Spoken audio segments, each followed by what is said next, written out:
It is, of course, not my first visit to this Amrita University, and as some of you might remember, I have in the past given lectures on various topics related to ancient India or India's cultural heritage. However, this time I thought I would make a different attempt of giving a single taking a single topic and trying to treat it a little more in depth compared to what I used to do before. In fact, I have given, of course, many talks on the Aryan issue, but most of them limited in time to an hour or so. And as you will see, the issue is actually so complex and has so many different aspects that even these 4 to 5 hours, 5 hours perhaps, that I will be devoting to it will not really deal so deeply as I would like, but at least will give you a good idea of what are the different ways to approach the problem. Are there already some solutions? Are there already some answers? In which fields? What methods should we use? And perhaps also we should ask to start with, why is it so important? Why is it that today in India we continue to discuss so much an issue about whether something happened about 3,500 years ago, when, as you will see, we are told that people called the Aryans came into this land. Does it matter so much what happened 3,500 years ago? And perhaps this I may immediately offer a small answer in the sense that problems of history, whatever the date may be, are always intimately related to problems of identity. What are we today?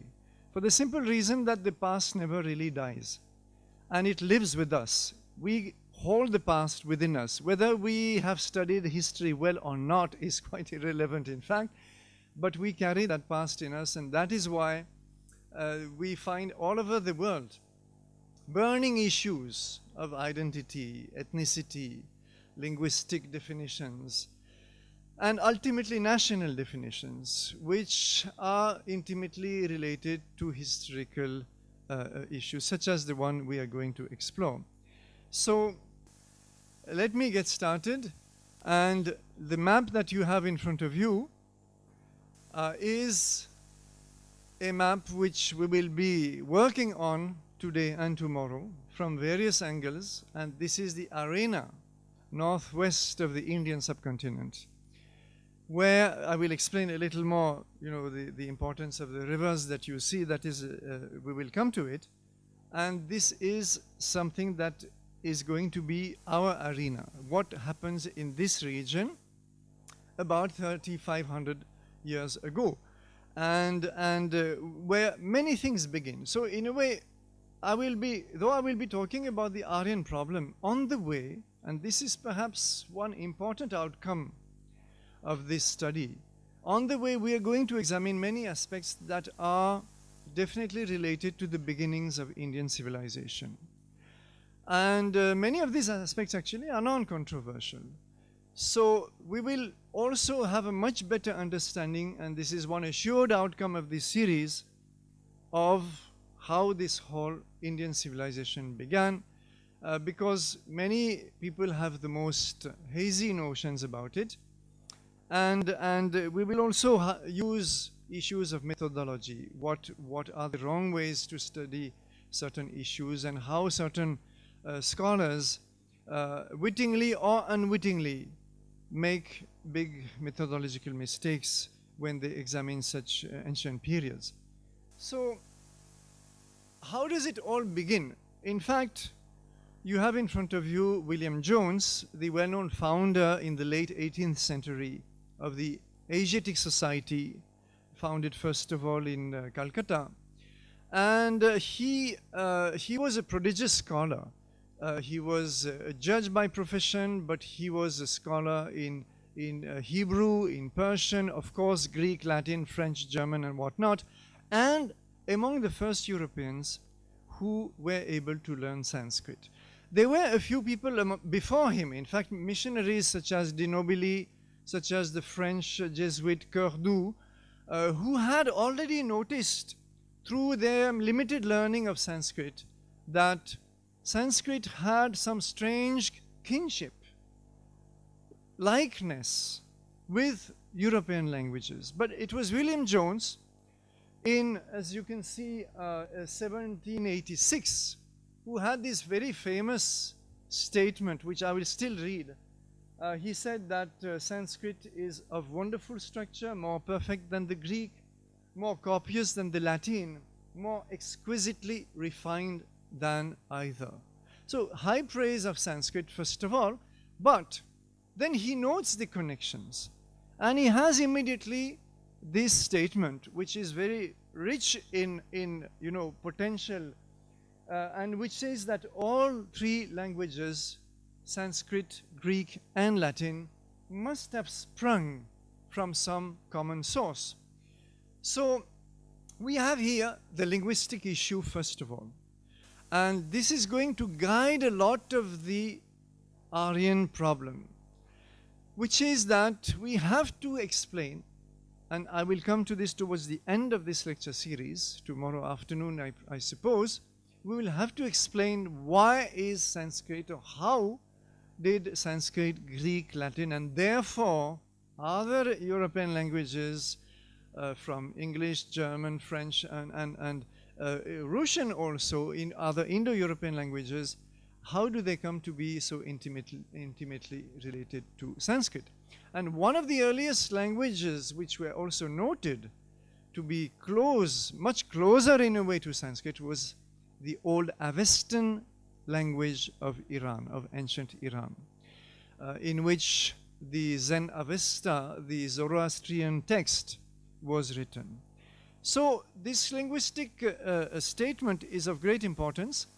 But then something happens very soon after this, which is unexpected, which need not have happened, and perhaps would not have happened if Europe was not, in the 19th century, shortly after William Jones, was not a field of intensely rising nationalistic entities. Like Germany, for example. And we find a few decades later on, the great German Sanskritist and mythologist and philologist, prodigious scholar Friedrich Max Müller, who, after a brief stay in France, where he collected manuscripts of the Rig Veda, moved to Oxford in England and had a prodigious outcome of academic work, in which he collated those manuscripts and gave the world the first printed edition of the Rig Veda, complete with Sayana's commentary. I will return to Sayana a little later. And this was happening in the 1940s or so, suddenly opened a whole new field of scholarship in Europe. And all great scholars looked at this ancient civilization as if waking up in front of them. And they only knew about Egypt, about, of course, Greek civilization. This was fairly familiar. But what about civilizations like India, like China? It was absolute haziness. Now suddenly these publications, and also those of texts like the Upanishads, which actually preceded the publication of the Vedas, and Mahabharata, Ramayana, and Kalidasa, and etc., etc., and little by little, all the great classical texts of India became available in the first half of the 19th century in Europe, and created something of an intellectual revolution, about which unfortunately I will not be able to talk. But this discourse was immediately perverted. Perverted because it was used or misused in a racial context. And Max Müller, though a very great scholar, as I said, immediately took a racial reading of the Rig Veda, which he was compiling, publishing, partly translating also. And he saw the Rig Veda as basically the story of a clash of two races. The indigenous race, which was symbolized, as we will see very shortly, by the Dasyus, the Dasas, some names which occur in the Rig Veda, certain groups of people apparently, and the Aryas who conquer or oppose, clash with the Dasyus and Dasas. So he was not exactly the only one, but then I will not have time to tell the whole story in full detail. For that you may have to wait for my next book. But to simplify, he identified, you see, the Aryas come into India, in his opinion, carrying with them the Sanskrit language, the Vedas, or they are going to compose the Vedas in India. And they therefore are the linguistic bridge between India and Europe. So he does start from a linguistic approach. He wants to explain the connection between the European languages and Sanskrit in India, but immediately after this he gives a racial twist where the Aryas of the Veda become a race and the Dasyus and Dasa become a kind of an opposing race. And he writes in 1947, he writes how the English descendants of the same Aryan race, so you see the word race being used, to which the first conquerors and masters of India belonged, these are the Aryas, return. They return now under the guise of the British. The British are themselves the descendants of the Aryans, and they come back to India and they accomplish the glorious work of civilization which had been left unfinished by the Aryan brethren. So here we have a very problematic interpretation where from the linguistic problem we have shifted to a problem of race, opposing races, and this interpretation of this racial interpretation of the Veda is now given as a kind of justification for the British conquest of India. And in fact, I will, for lack of time, I will not give you many more quotations, but I could, of how many British scholars will be praising the British conquest of India as nothing more but than a new Aryan wave into India. So in a way, here you see the British conquest being justified as the return of the Aryans to, or a second coming of the Aryans to India, and they have to now complete the task of civilizing India, which the original Aryans, bringing Sanskrit and the Vedas into India 3,500 years ago or so, started. So this is a very, very, very risky interpretation which we will deal with. And this will influence generations of scholars after him who will confuse, and I will return to this a little later, who will confuse the linguistic problem and the racial problem, and they will intermix both in a way which will take decades to unravel, and in a manner which will have tragic consequences in the history of Europe, because the rise of Nazism will be founded on this racial interpretation that there is an Aryan conquering race, it is the master race, Herrenvolk in India, and therefore it has a right, and sometimes a God-given right, as will be said, to dominate the world. So taken to, of course, an extreme which Max Müller did not wish or anticipate, it will become the Nazi ideology of the 20th century. So you see how sometimes scholarly interpretations or misinterpretations can have huge consequences in the very real world. So now let us have, before we proceed, the interpretation of what exactly is stated by the Aryan issue, the conventional, orthodox, mainstream manner in which the Aryan invasion or migration is defined. It is that about 1500 BC, you have people speaking Sanskrit entering India and subjugating whatever indigenous populations are there imposing their language, so Sanskrit will be spreading, and their culture, which is of course the Vedic culture. They will be composing the Rig Veda, the most ancient of the 4 Vedas, very shortly after their arrival in India. This, I'm giving you the conventional theory as it is. And also the social order, which will become the future caste system, will be also propagated through this invasion. There are 2 forms today. Initially there was only one. Now we have 2 forms of the invasion theory. One is still the hard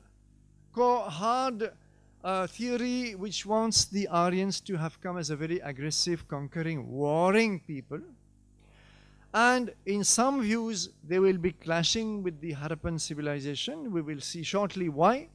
And they will be responsible for the demise of the Indus civilization. This is, let us say, the hard view of the theory. There is a softer view which does not require the Aryans to have come as a conquering, aggressive, warring people. It does not require also the Aryans to have clashed with the Harappans. They may have entered peacefully into India, but the result is the same. They will propagate their Sanskrit language, their Vedic culture, and their social order ultimately. Then, whichever view you take, the Aryans settle down in the Indus and the Saraswati valleys, and by 1200 BC or so, they would have composed the Rig Veda. This is the dates that you find most of the time. And then they will proceed further east. You see, and this is a critical step which is often forgotten. They do not stop there. They continue their movement into India, and they penetrate the Gangetic Valley plains further east, cross Yamuna, Ganga, and they find huge kind of virgin forest. They find a heavily forested region which they will deforest or clear, at least to some extent, with the help of their superior iron tools. So this is something which you find in still many texts. And then, as I mentioned, this is a direct interpretation from the Rig Veda, which does mention certain people or entities termed the Dasyus or the Dasas. So the Aryans are subjugating them, and therefore they are regarded as the indigenous people. And described, we will see why very shortly, as dark-skinned and stub-nosed. This is the standard scenario still reflected in many textbooks. In fact, let me show you very briefly a few textbooks, and some of you here may remember learning something like that at school.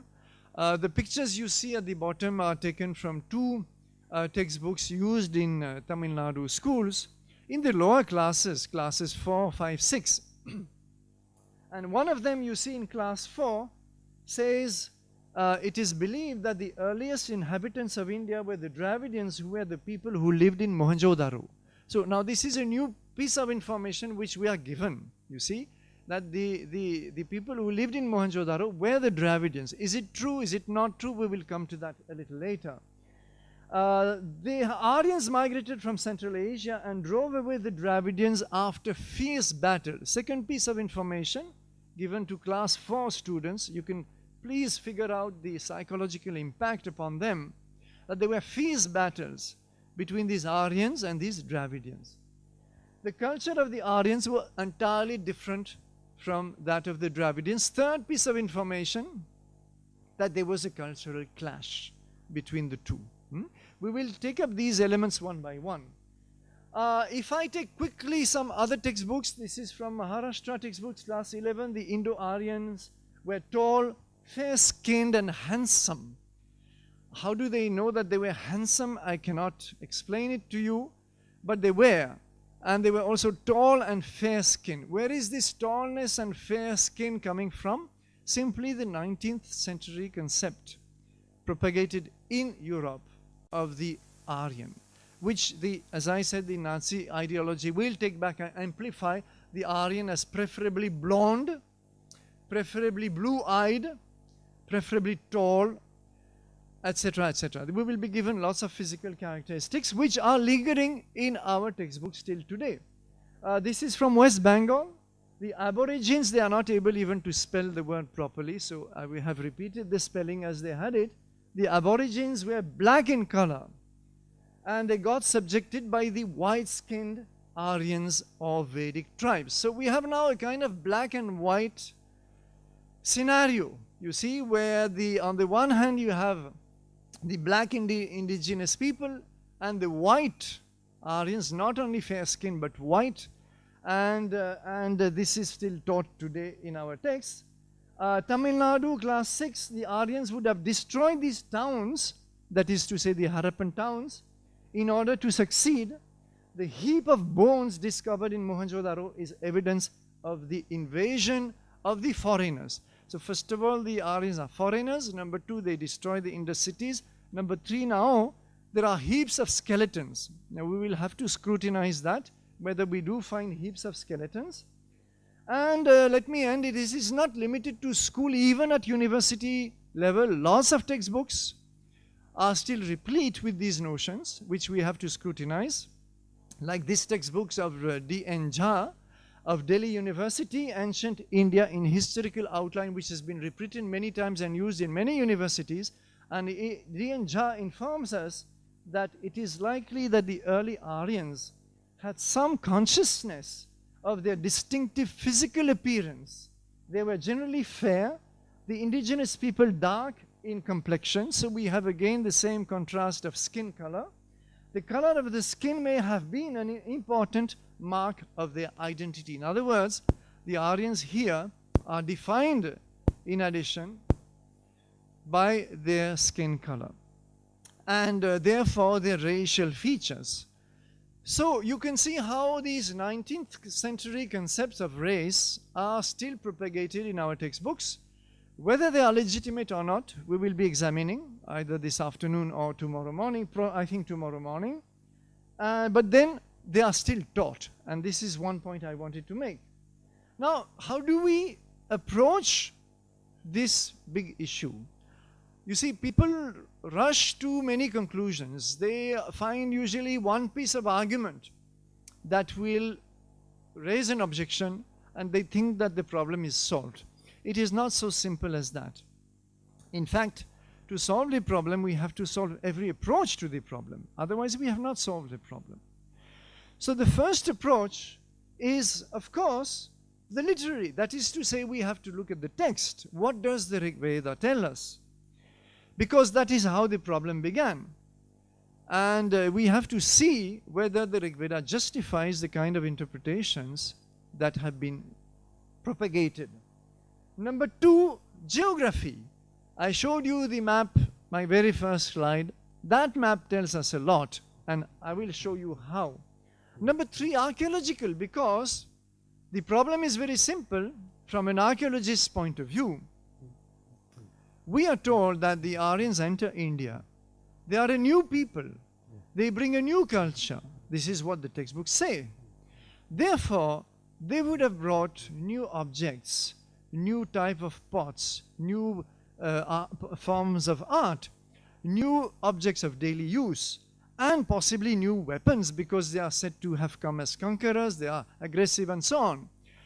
And as you will see later, they're said to have come with their horses. In fact, you could see in the images of the Tamil Nadu textbooks, which I had kept at the bottom, they come on horseback or they come in horse carts. That also would leave traces.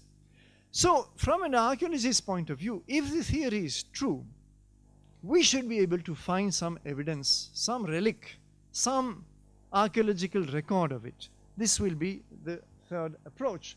The fourth is cultural, because we are told that there is a cultural clash, that their culture of the incoming Aryans is clashing with that of the indigenous people. Whether they are Dravidians or not is another issue, but they are coming to impose their culture, Vedic-based culture, on the subcontinent.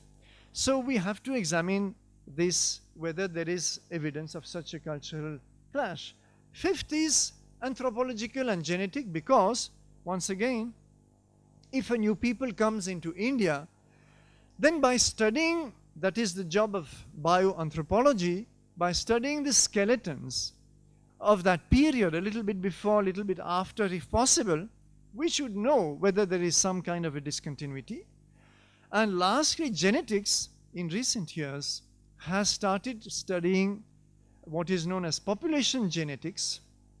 And when it deals with the ancient period, it is also known as archaeogenetics, to try and find whether there is an addition to the Indian gene pool around 1500 BC, which could be traceable to the arrival of a new people.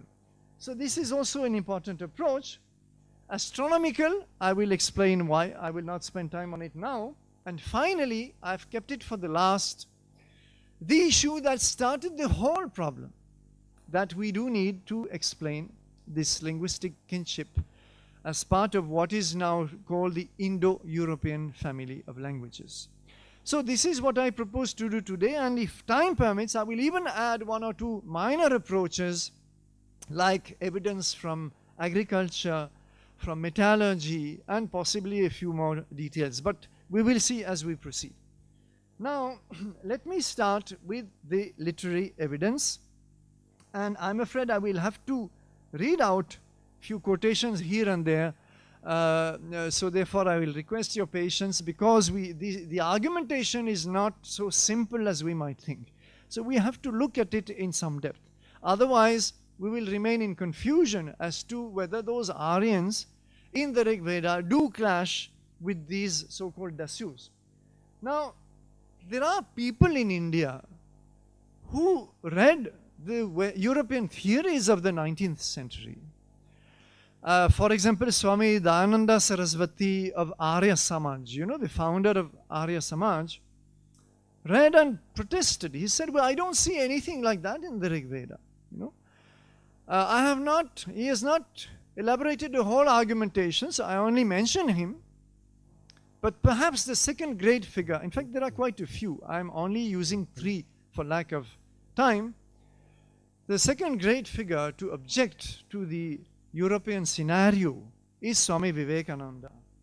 And in 1897, in fact, even a little earlier, when he was confronted, you see, the problem that the Europeans were having after agreeing more or less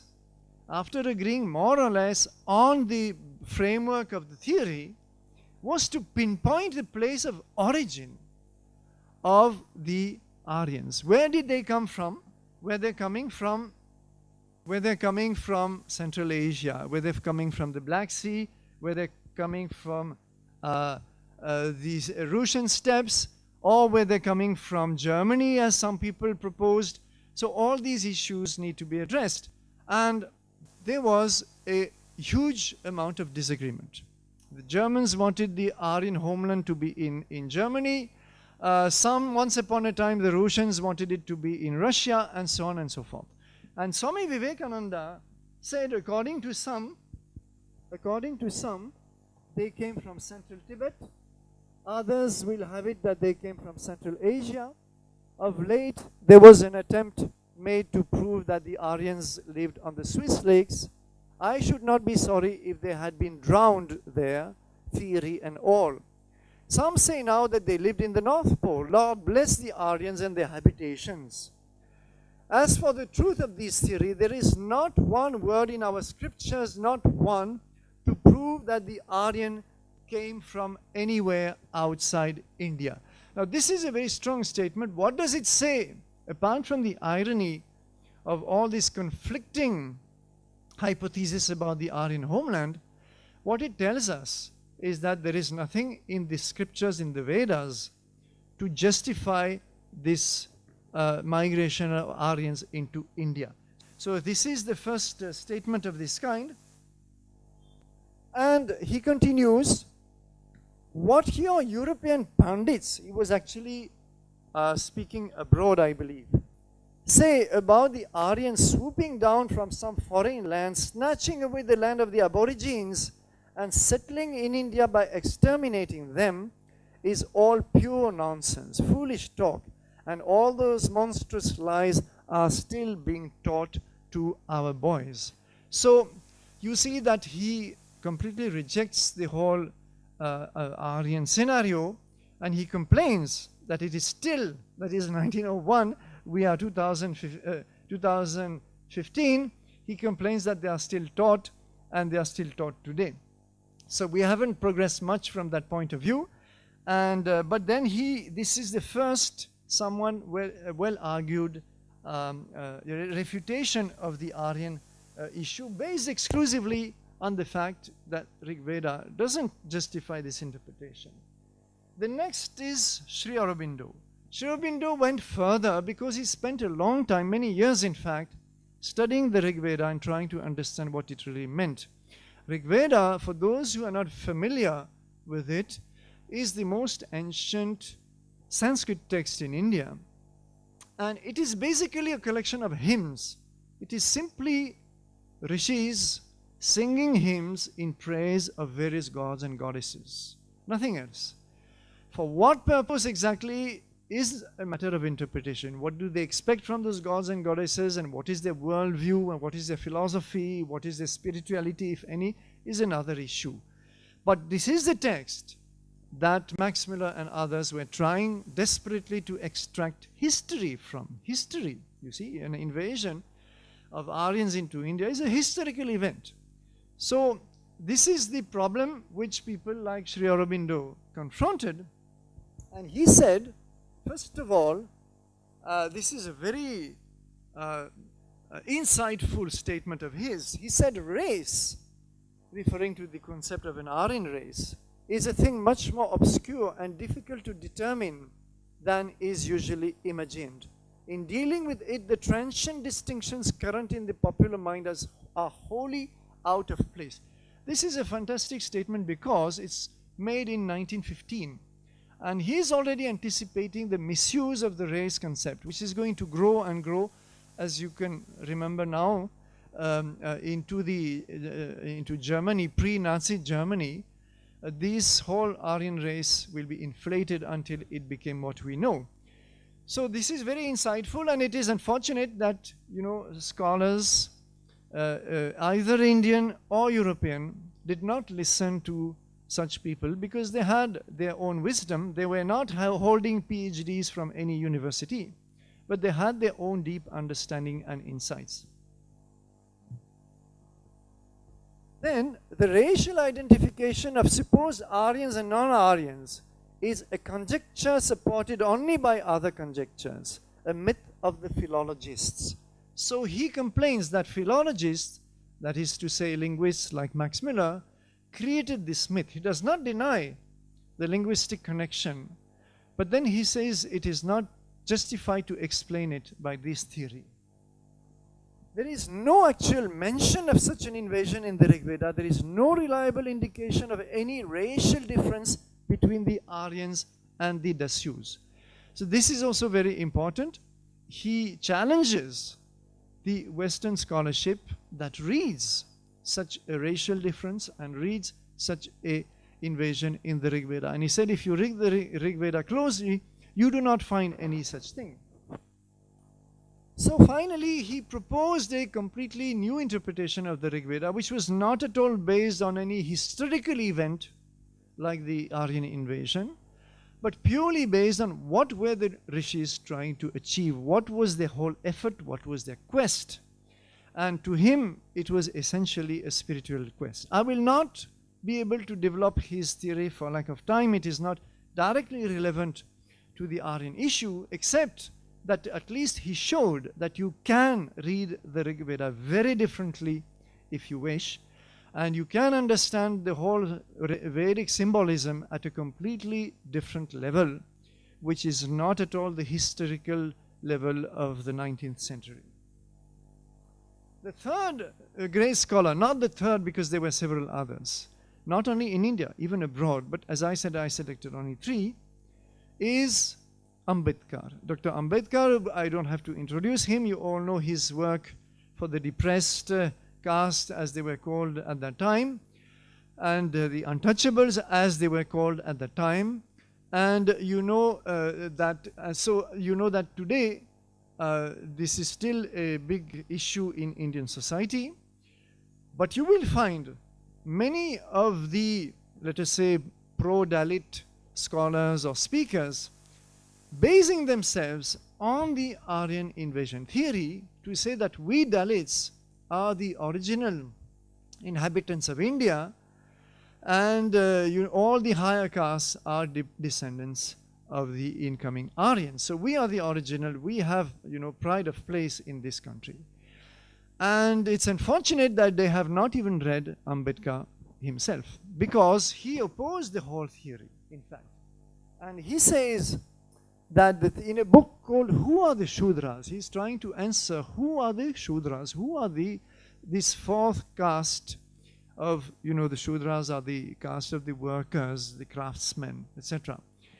And he writes, the theory of Aryan invasion is an invention. It is a perversion of scientific investigation. It is not allowed to evolve out of facts. The Aryan race theory is so absurd that it ought to have been dead long ago. But far from being dead, the theory has a considerable hold upon the people. So this is a very important statement. And he now goes into details. He says, number one, the Vedas do not know any such race as the Aryan race. So he completely rejects the racial reading of the Rig Veda as Swami Vivekananda and Sri Aurobindo had done. Number two, there is no evidence in the Vedas of any invasion of India by the Aryan race and its having conquered the Dasas and Dasyus, supposed to be the natives of India. So you see that he completely disagrees with this notion. There is no evidence to show that the distinction between Aryans, Dasas and Dasyus was a racial distinction. Fourth, the Vedas do not support the contention that the Aryas were different in color from the Dasas and Dasyus. So where did they get this notion of color from? I will come to that just now. Lastly, from this it follows that if the Brahmins are Aryans, the untouchables are also Aryans. 1949. This is a very strong and astounding statement. If the Brahmins are Aryans, the untouchables, today we call them Dalits. Gandhi called them, of course, the Harijans, are also Aryans in that case. And this would seem to knock the whole theory, to knock the bottom of the whole theory, which still today many advocates of Dalit causes base themselves on. So this is the kind of ironies we have in India, that people do not spend time studying what really is at the root of the causes that they adopt, and they rush to whatever is convenient for their ideology or for their activism. Now, about this question of blackness, because we have in the Rig Veda the notion that the Dasyus, the Dasas are associated with darkness or blackness. It is true, there is some association.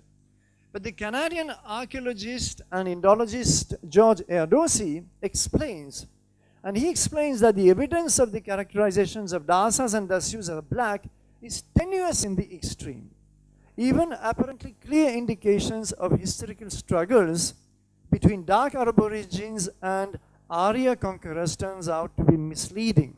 The hymns neither use language or race as markers of ethnic affiliation, nor refer explicitly to a home outside South Asia.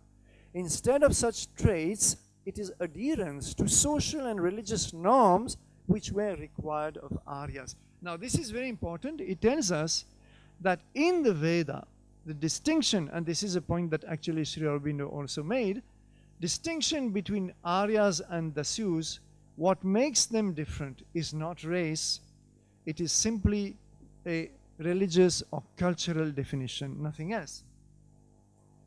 About dark skin, these are the terms which are used. Krishna Garbha, Krishna Twak, and these terms which do come a few times in the Rig Veda actually means Krishna Garbha means wrapped in darkness.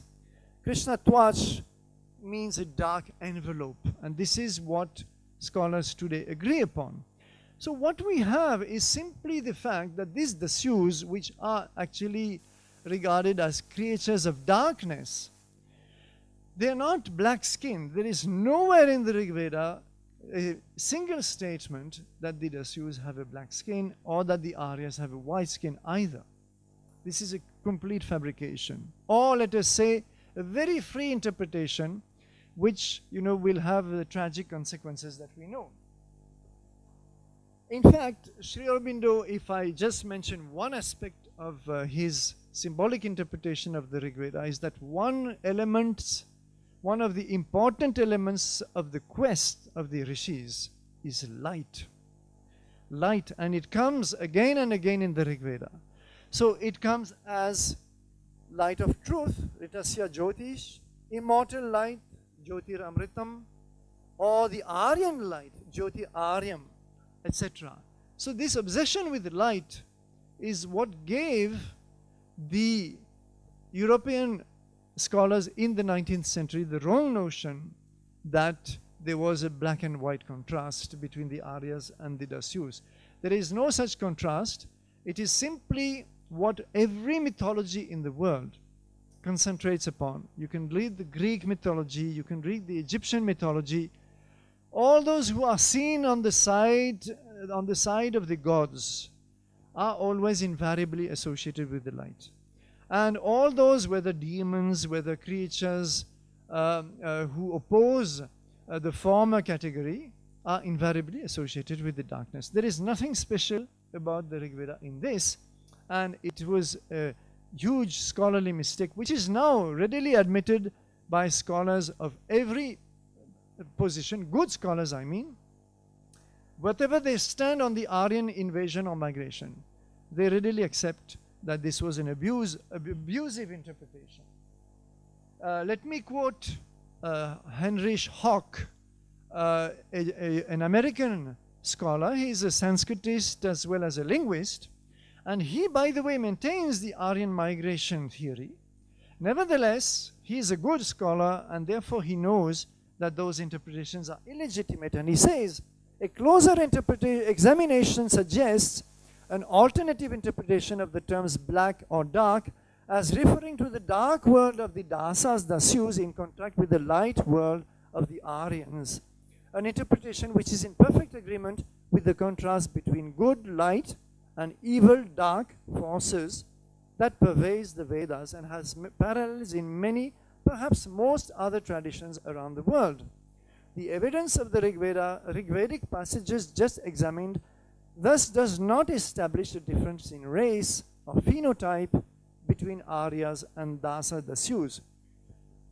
This is in 2005, recent statement, and therefore you see that even a good scholar who supports the Aryan migration rejects the racial interpretation of it, and he will confine himself in his case purely to the linguistic argument, which we will see tomorrow.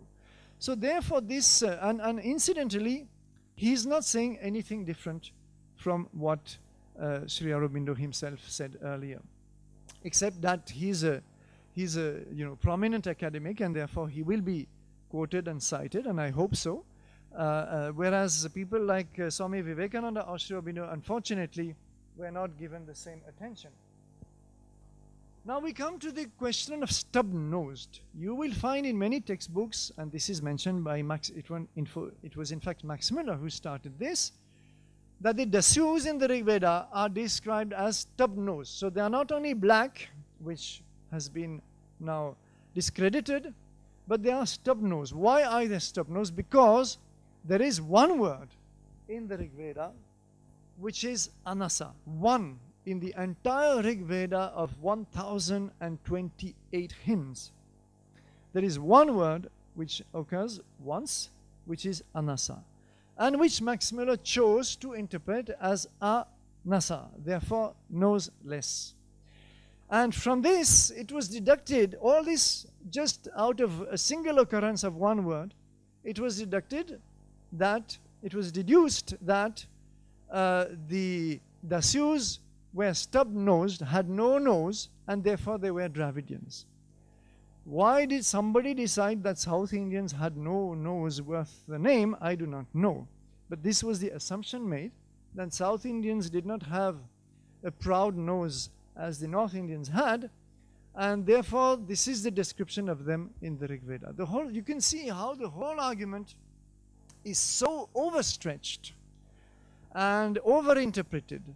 In fact, Sayana, the great Vedic commentator of the Vijayanagar Empire, about 14th century, the Vijayanagar emperors wanted a complete commentary on the Rig Veda, an interpretation on the Rig Veda. So they asked for a team of scholars headed by Sayana to give an extensive commentary on the Rig Veda, which was done.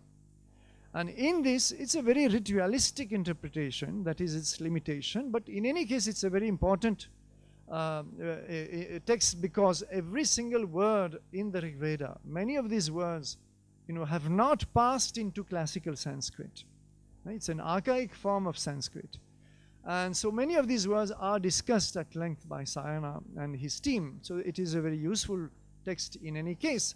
And Sayana, coming to Anasa, said it is An-asa. Asa is a word for mouth. So they are not noseless, they are mouthless. What does mouthless mean? It means that they cannot speak properly. And this is in fact the important, and this is confirmed in many passages in the Rig Veda, and this is what again Hawk points out here. He says that they are the ones who cannot utter the mantras properly. Their speech is blurred. This is called as Amrita vacha. They have a blurred speech. They cannot pronounce the mantras properly. So it is a cultural difference. This is what he explains here. It is essentially a cultural difference. Now there is another point which we will confront when we come especially to archaeology, which is that Indra in Rig Veda is known as Purandara. Purandara means the destroyer of Pur. But what is Pur? Now, again in the 19th century, it was assumed that Pur meant a fortress, and that the indigenous people had kind of fortresses, forts, or anyway fortified settlements of some kind. And the Aryas came and destroyed these. We will see very shortly how useful this became to another misinterpretation later on. But we have a problem here, that the text, the Rig Veda, does not allow you ever to interpret it in a very obvious and straightforward manner. You can always have a freedom of interpretation. And Western scholars, in fact, some of them read that the Purs were massive fortresses made of stone, while others read exactly the opposite, that they were very humble rural settlements defended by simply a palisade of wood or mud. So it is not very clear. Secondly, the gods, like Agni especially, also the Maruts, sometimes Indra, the goddesses, the rivers like Saraswati, are invoked as Pur. They are themselves Pur. Or they are asked to transform us into Pur. So it is a very strange thought, that a god is praised as a fort or as a fortress, or is asked to turn us into fortresses. Now very clearly there is another more symbolic meaning there, and this is what a number of scholars have understood. Even MacDonald and Keith, at the beginning of the 20th century, the authors of the famous Vedic Index, proposed that it was probably only a metaphorical notion and not something to be taken physically. Georges Erdossi, whom I earlier mentioned, said it is clear that the forts belong to the realm of mythology, while Nicholas Kazanas, a Greek Vedic scholar, said that it is nothing but a supernatural, occult, or magical protective force or field. So I am showing you this first of all because it's going to play a very important part very shortly. Secondly, it shows you how extremely different interpretations you can have of the same words in the Rig Veda. And this is, in fact, the root of the problem, that Rig Veda is not a text of philosophy that expounds concepts like the Upanishads do, for example. It is a completely metaphorical text. These are songs, these are hymns which use a heavy dose of symbolism, and depending on what you are determined to read in the Rig Veda, your interpretations will come out very differently. Finally, to close this first aspect of the Aryan problem, the literary aspect, the texts, what about the texts from South India? Because remember what I showed you earlier, some want that the indigenous people were Dravidians, and that it was the Dravidians whom the Aryans clashed with when they entered India. This, of course, you will find mostly in Tamil Nadu. But still a few other scholars, like Irfan Habib or like D.N. Jha and others, still propose that. And therefore, if that is true, you would normally expect that the earliest Tamil literature should reflect some memory of this event, because after all, it would be at the very root of the movement of the Dravidians to South India and the resettlement in South India. And what do we find in the Tamil Sangam literature, which, as you would know, most of you, is the earliest literature of South India.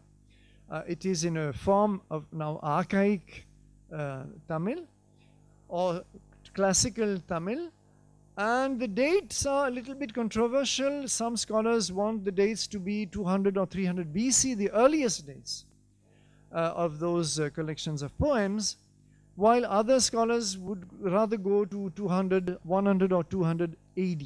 So the dates do not concern us here. It doesn't really matter. But the point is that you cannot find in any of those texts the memory of a clash with the Aryans coming into India. There is no such recollection. And in fact, T.R. Sesha Iyengar, a Tamil scholar, wrote in 1925, in the oldest extant Tamil classics, there are no traditions pointing to a home outside the Tamilagam. Tamilagam is the Tamil land. Now this is very strange, because it's exactly what we saw in the Rig Veda. Rig Veda does not remember any homeland outside India. It does not remember any migration of a people into India. And the Tamil literature similarly does not remember any migration of South Indians from the north. So is it not peculiar that these two peoples, who are supposed to have clashed in the third millennium BC, rather second millennium BC, these two peoples are being struck by amnesia somehow and are unable to give us the smallest recollection or nostalgic statement about their original homelands. This is very peculiar. Further, we would expect that the Dravidians would have, if they had been driven south by the incoming Aryans, the normal thing to expect in any kind of cultural clash is that they would have turned to demonizing the culture which drove them out of their homeland. And you would have very hostile statements towards the Vedic gods, goddesses, texts, and so on. This is exactly the opposite which happens. And you find from the earliest layers of the Sangam literature, for example, you take a collection of poems like the Purananuru, which is regarded as among the most ancient, you find exactly the opposite. You find that Vedic gods like Indra, like lots of them, I will mention a few later on, Agni, Shiva, Vishnu, all of them in fact are highly praised. The Vedas themselves are highly praised. The chanting of the Veda is always revered and regarded as very holy. The Vedic sacrifices, the fire rituals, all this is held in the highest respect. And it would be extremely surprising if the Dravidians, or the authors, let us say, the authors of this earliest Tamil literature had come to South India as a result of a major clash with the incoming Aryans. There's something totally unnatural here. So taking the Purananuru, as I mentioned, you have praises of Shiva, Vishnu, Lakshmi under the name of Thiru, mentions of Indra, Arundhati, the Pandavas, the Kauravas, Rama, Sita, the whole of North Indian or Vedic as well as late Vedic and epic culture, epic meanings of course Mahabharata and Ramayana, seems to have traveled to the south, but not at all in any conflictual context. Quite the opposite, in a context of great admiration, great enthusiasm, and a desire to assimilate it.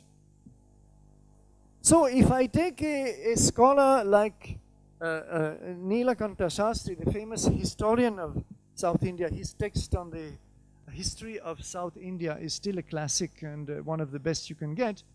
He writes, there does not exist a single line of Tamil literature written before the Tamils came into contact with, and let us add, accepted with genuine appreciation, the Indo-Aryan culture of North Indian origin.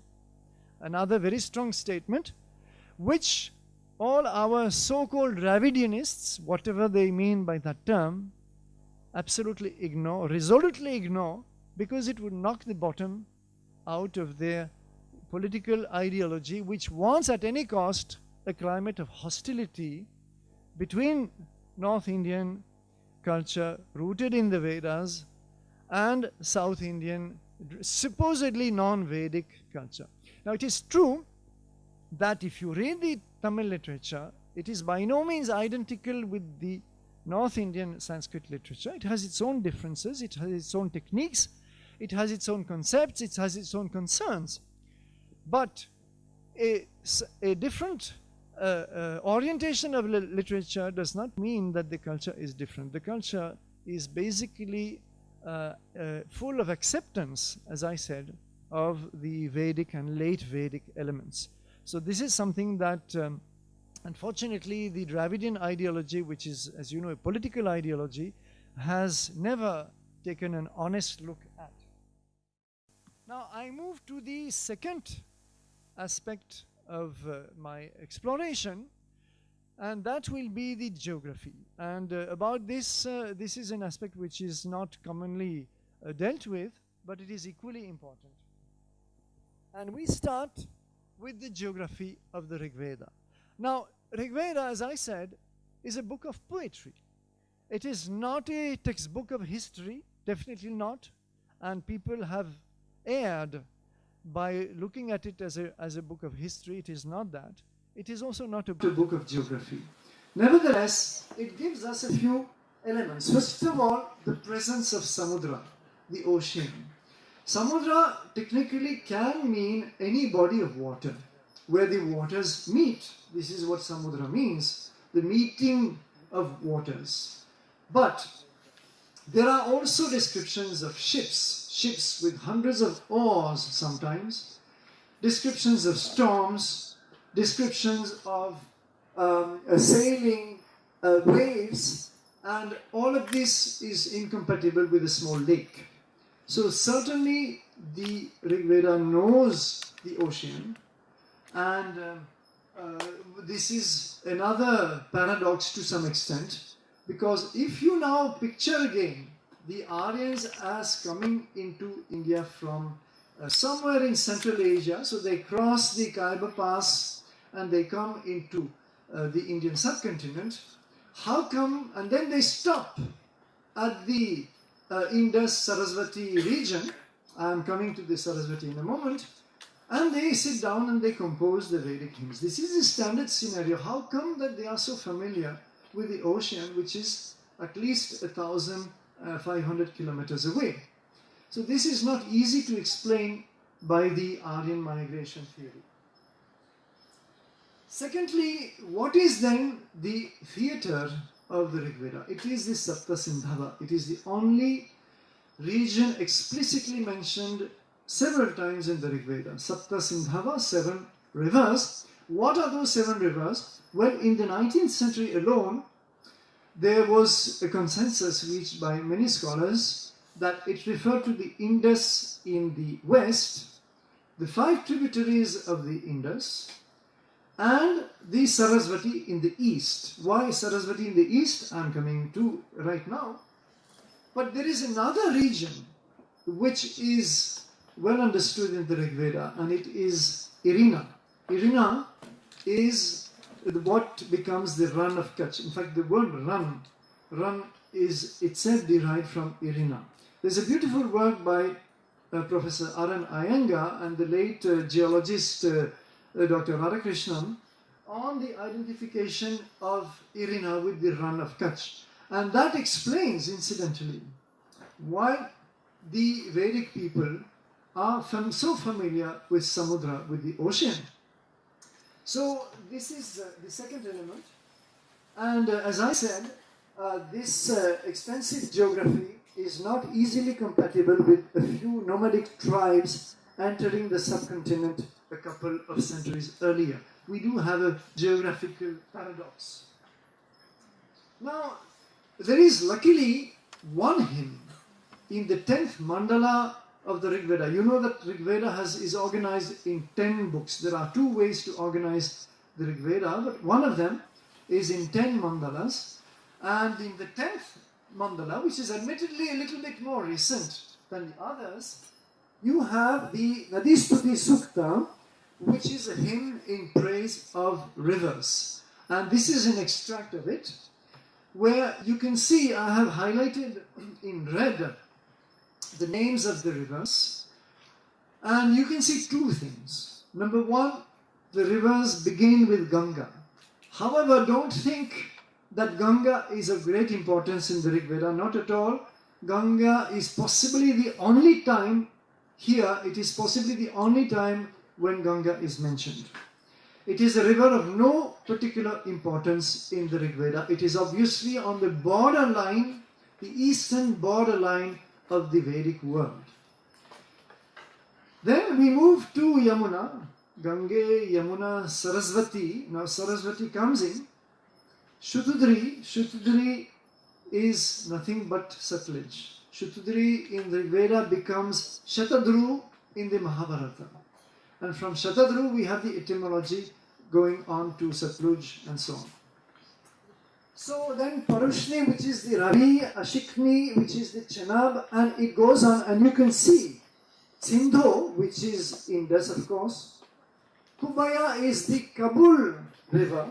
In fact, the word Kabul, the name Kabul comes from Kubaya. Gomatim is the Gomal river. Krumum is the Kumal, and so on. So let me put this on a map, and this is the map of this particular mantra of the Nadistuti Sukta, which continues. It goes on, and it has more rivers listed. But if you see them, they are very clearly listed from east to west, starting from Ganga and ending with the Kabul, Kuram and Gumal tributaries, Afghan tributaries of the Indus. Now, first of all, it's quite remarkable that the Rishi who composed this hymn was able in just one mantra to sweep through the entire northwest of the subcontinent in the correct order. Today, if you ask our school children to just without thinking give us let us say starting from the Narmada river and list all the rivers down to Kaveri, I don't think many would be able to list them in the correct order. So without Google Earth, this Rishi was able to give the whole sweep in the right order. This is one thing. Secondly, it does put us in front of a problem which is never answered. And the problem is this: imagine now that the Aryans did come either invading or migrating into India. They would be coming through this is the Khyber Pass here, you see. They would have come through the Khyber Pass and they would have followed a path more or less like this, finally coming to the Sarasvati, and later on, as I said, later on penetrating into the Gangetic plains. This is what the mainstream theory tells us. Why in that case should they be listing the rivers from east to west? they should have listed them from west to east in the order in which they encountered them. It stands to reason. So we do have a paradox here. And also the fact that the Sarasvati is now putting us in front of another issue altogether. You see the Sarasvati on my map, but why am I putting the Sarasvati here? What is it that leads me to draw the flow of the river here when actually there is no river today flowing there? Well, this was the question that confronted the 19th century Vedic scholars like Max Muller, like Wilson, and several others, as to where is this Sarasvati, what is this Sarasvati, which is actually one of the most highly praised rivers in the Rig Veda. The word Sarasvati occurs 72 times in the entire Rig Veda. And Sarasvati is praised sometimes as a river, sometimes as a goddess, and she is the only river to be deified. Sindhu is not deified. Other rivers are not treated as gods or goddesses, only Sarasvati. It is obviously the origin of the later Indian tradition of regarding all rivers as goddesses. You know, Ganga, Yamuna, Narmada, all of them, Kaveri also, all of them are goddesses. So this is the origin of it. So sometimes as a river, sometimes as a goddess, sometimes as both. But Sarasvati is very highly praised in Rig Veda. And yet, where is that river? It is not there on our maps, even though I have put it somehow. So we have to examine the question of the Sarasvati, and we can go, first of all, as a matter of introduction, we can go with some British maps. The earliest I found was 1760, a map where here in Haryana you have a Sursati river. Of course, those at the back seats may not be able to see well, and it meets a river called the Gagar. Now, what is the Sursati? What is the Gagar? Well, there are obviously rivers flowing at that time by those names. Let us proceed. There is later on a map by James Rennell, who was the Surveyor General of India. You know that the British, as they were conquering, they were at that time very busy conquering India, region after region, province after province. And one important tool of conquest is geography. Unless you know well the region that you want to conquer, you may be, committing some very serious strategic errors. So they were very keen on surveying, mapping, exploring. And this is why we have so much of documentation, of course, from those days.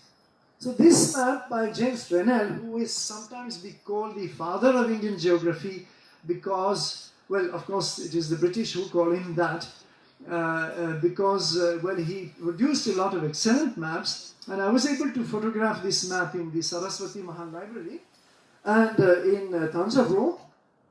And you see here the Sursati River joining the Gagar again.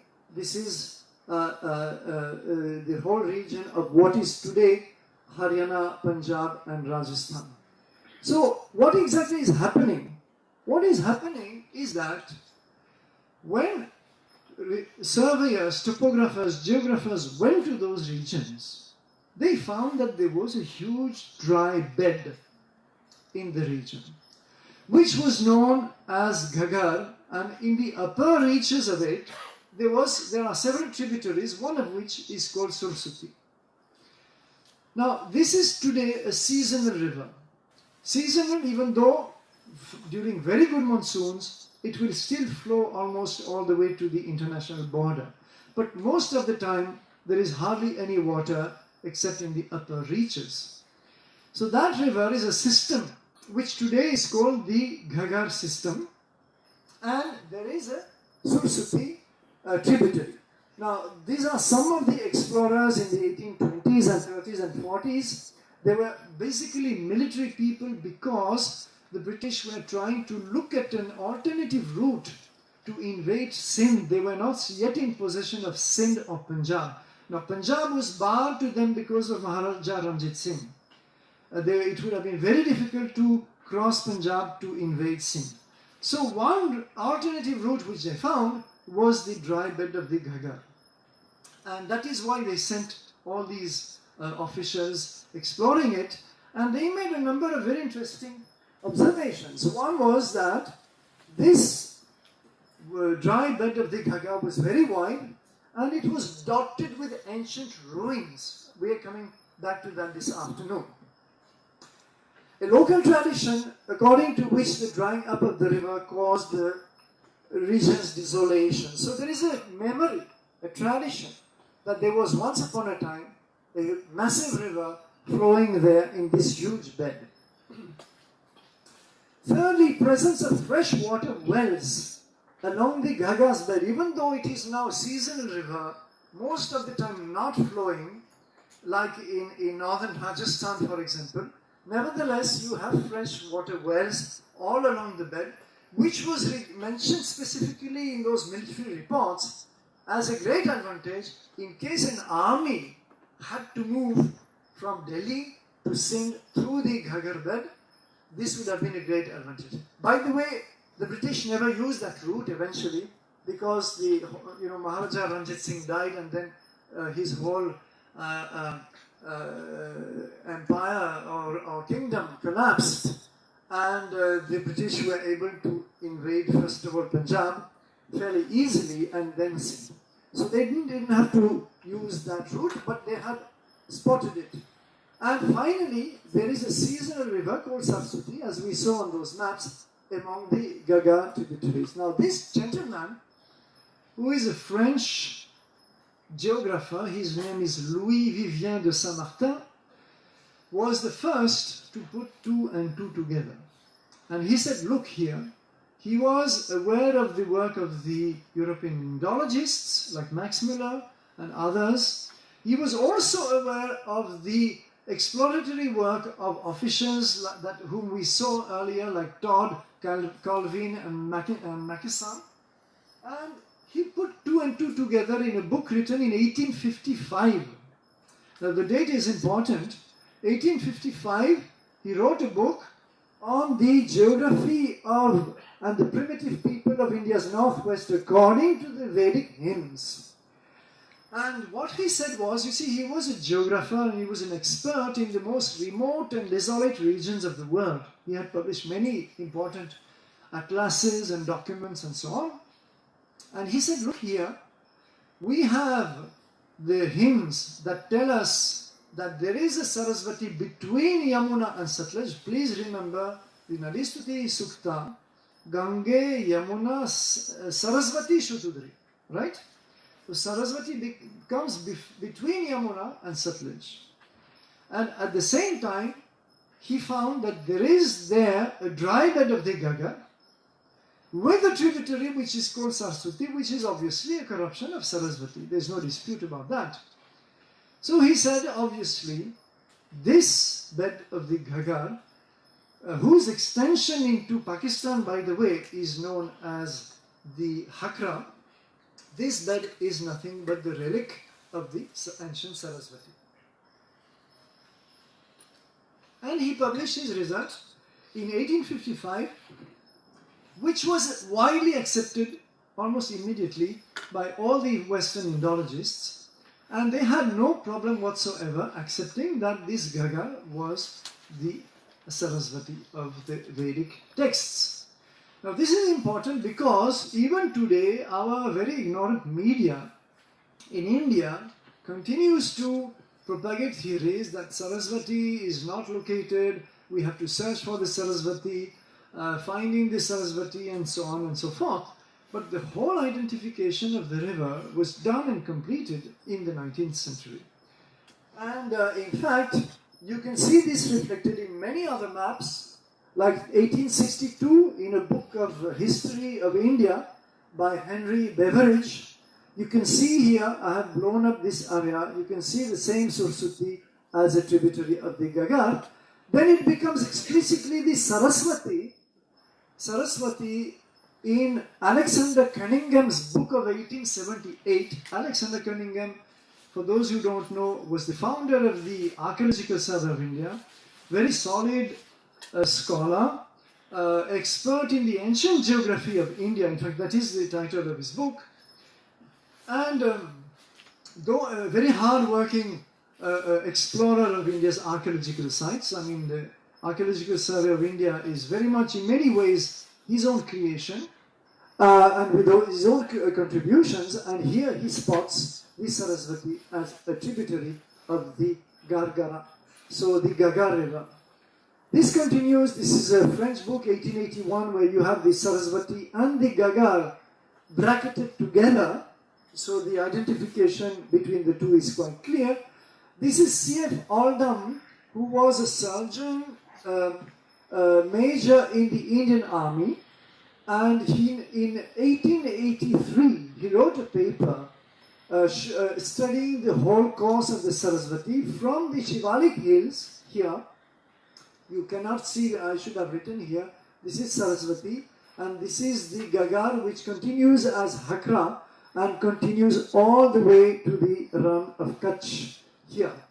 And so therefore a long, very long bed of a vanished river.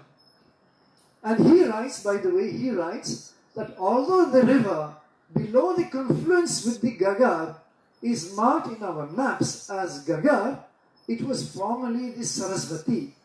That name is still known amongst the people. He's using the local tradition of this name of the Saraswati present as a tributary of the Gagar. So this in 1883, there is no question of searching for the Saraswati today, as you can see. And this is later on accepted by almost every Indologist. But then the story is much more interesting than this. It is not just in the Rig Veda that the Saraswati is mentioned, it is also in all the post-Vedic literature. For example, in the commentaries known as the Brahmanas. Brahmanas are commentaries on the Vedas, which are probably of the same age as the Upanishads, more or less. And the Brahmanas also mention the Saraswati. However, there is one huge difference between Rig Veda and the Brahmanas. In the Rig Veda, the Saraswati is unbroken from the mountain to the sea. Giribhya samudrat. The Saraswati flows from the mountain to the sea in the Rig Veda. Whereas in the Brahmanas, the Saraswati is broken up. It disappears at a certain point, and that point is called, as you can see here, Vinashana. Vinashana, of course, means disappearance, loss. It is also called Adarshana, and it shows that something has happened to this river. It has broken up at a certain point, and that disappearance is recorded in the literature. And the later the literature, the more to the east this point of Vinashana has moved. So the river keeps as if receding from stage to stage. In Mahabharata, and this is a map prepared by Jean Filiosa, the great French Indologist. In the Mahabharata, this is a map supposedly of the Mahabharata times. Mahabharata describes the Saraswati as flowing westward. It flows exactly as the Rig Veda was mentioning, and it is lost in the desert. So then, of course, it builds up many legends to explain why the Saraswati was lost and so on. That doesn't concern us today. What concerns us is that there is an evolution in the disappearance of the river in the Sanskrit literature. And this is very important because we will see it reflected on the ground this afternoon. So this not only has this map not only has the Saraswati, but also another river, Drishabvati, which is also mentioned in the Rig Veda as a tributary of this Saraswati. So now there is a scholarly consensus, whatever our ignorant media may say, there is a scholarly consensus, and you can see, I'm not going to read out all those names of 19th century geographers, geologists, Indologists, of all schools of thought, agreeing that this must be the relic of the Saraswati of old. And on the other hand, archaeologists, whom we are going to meet this afternoon. But before, well, maybe in that case I should stop here. It is 15 past 12. We will resume this discussion this afternoon, and I will show you why the Saraswati, it was important to give you this much of background on the Saraswati, because now it plays a very major role in archaeological investigations and unexpectedly produces an argument against the whole Aryan scenario. I will briefly summarize that I presented very briefly the historical background to the Aryan theory. How did it come into being? Out of, first of all, a linguistic problem of explaining the deep connections between the Sanskrit language and the European languages. This created the theory of one common race which migrated towards India and towards Europe sometime in the 2nd millennium BC, and this is more or less what the younger among you here would have learnt at school in your history textbooks, and I showed also some textbooks from Tamil Nadu, Maharashtra, Bengal, national textbooks, university level textbooks, repeating this theory again and again. And we investigated only two aspects this morning.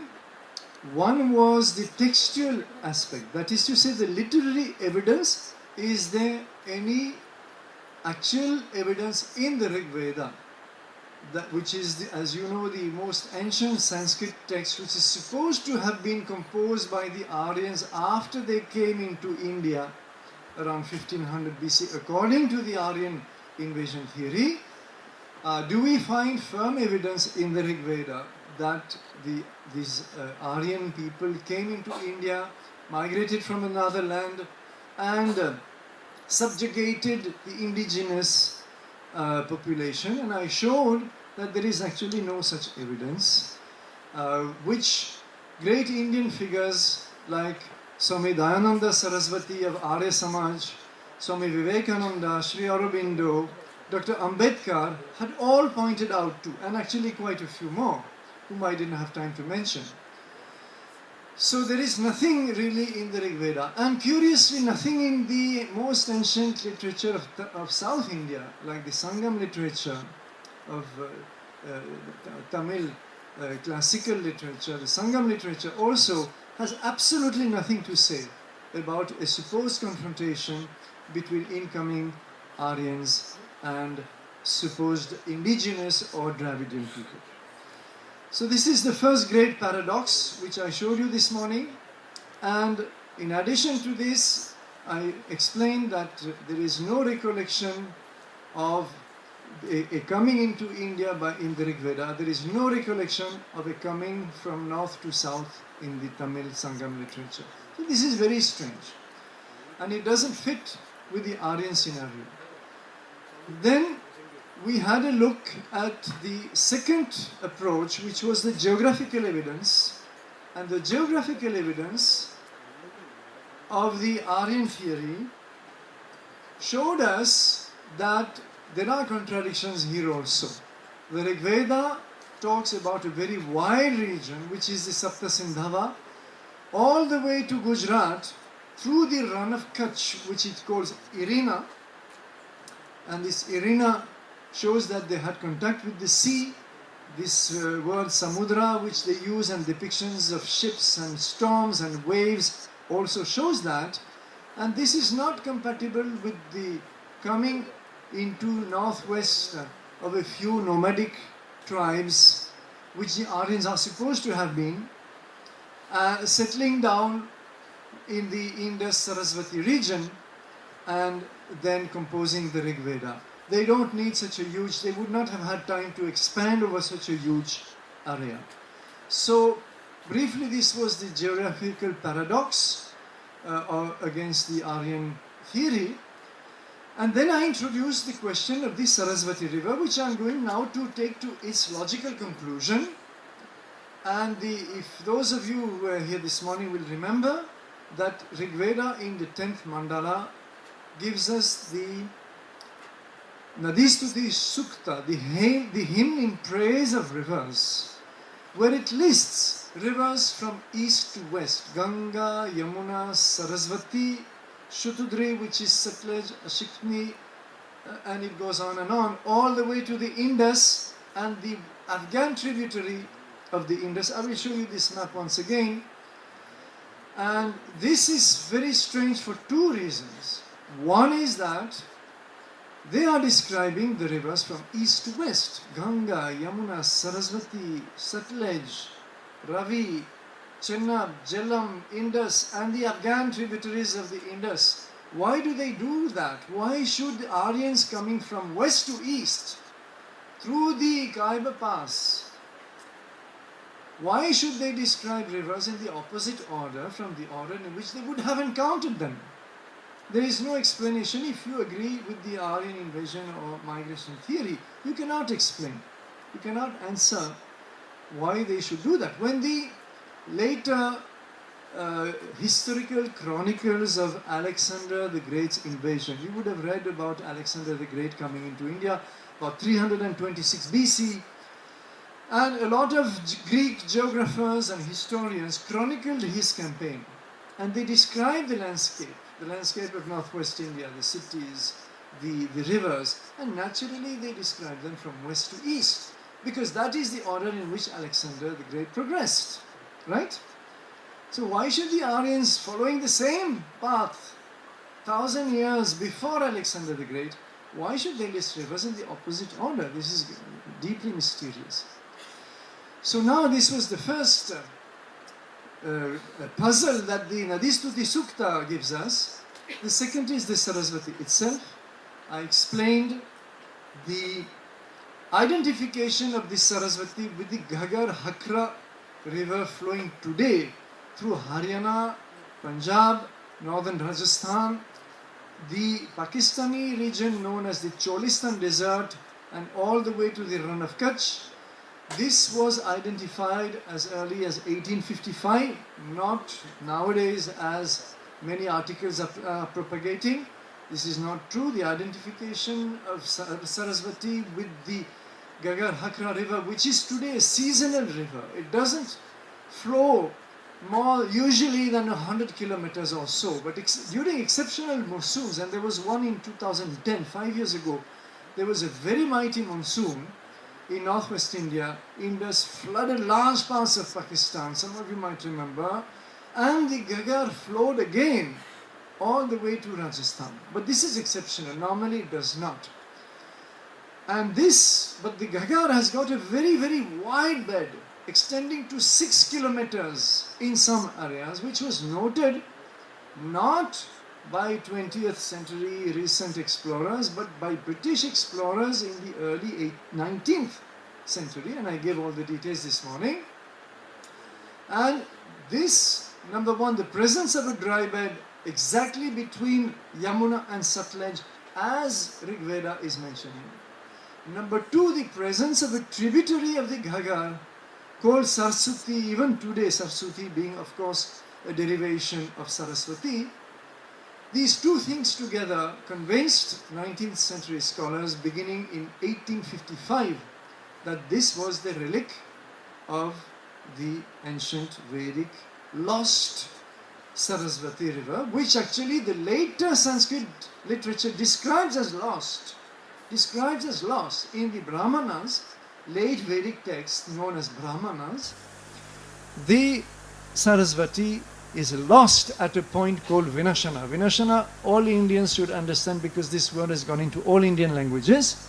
Nashtam, this means loss, ruin. So the river is ruined, it disappears. And Mahabharata also describes the river like this.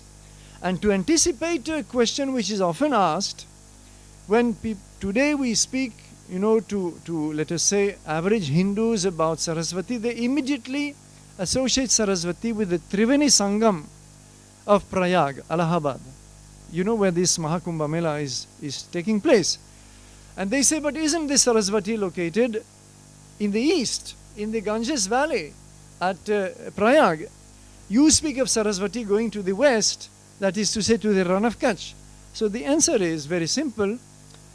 The west flowing Saraswati is the original Saraswati. It is the Vedic Saraswati, it is the Saraswati of the Brahmanas, of the Mahabharata, and of several Puranas. The east-going Saraswati at Triveni Sangam actually does not exist. There is no Saraswati there, and it is mentioned and invisible. People say it flows underground. No, this is just a pleasant imagination.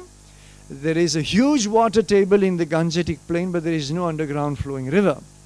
It is simply a cultural device that Hindus adopted at a certain point in time, fairly late. It's a later tradition, to remember the Saraswati.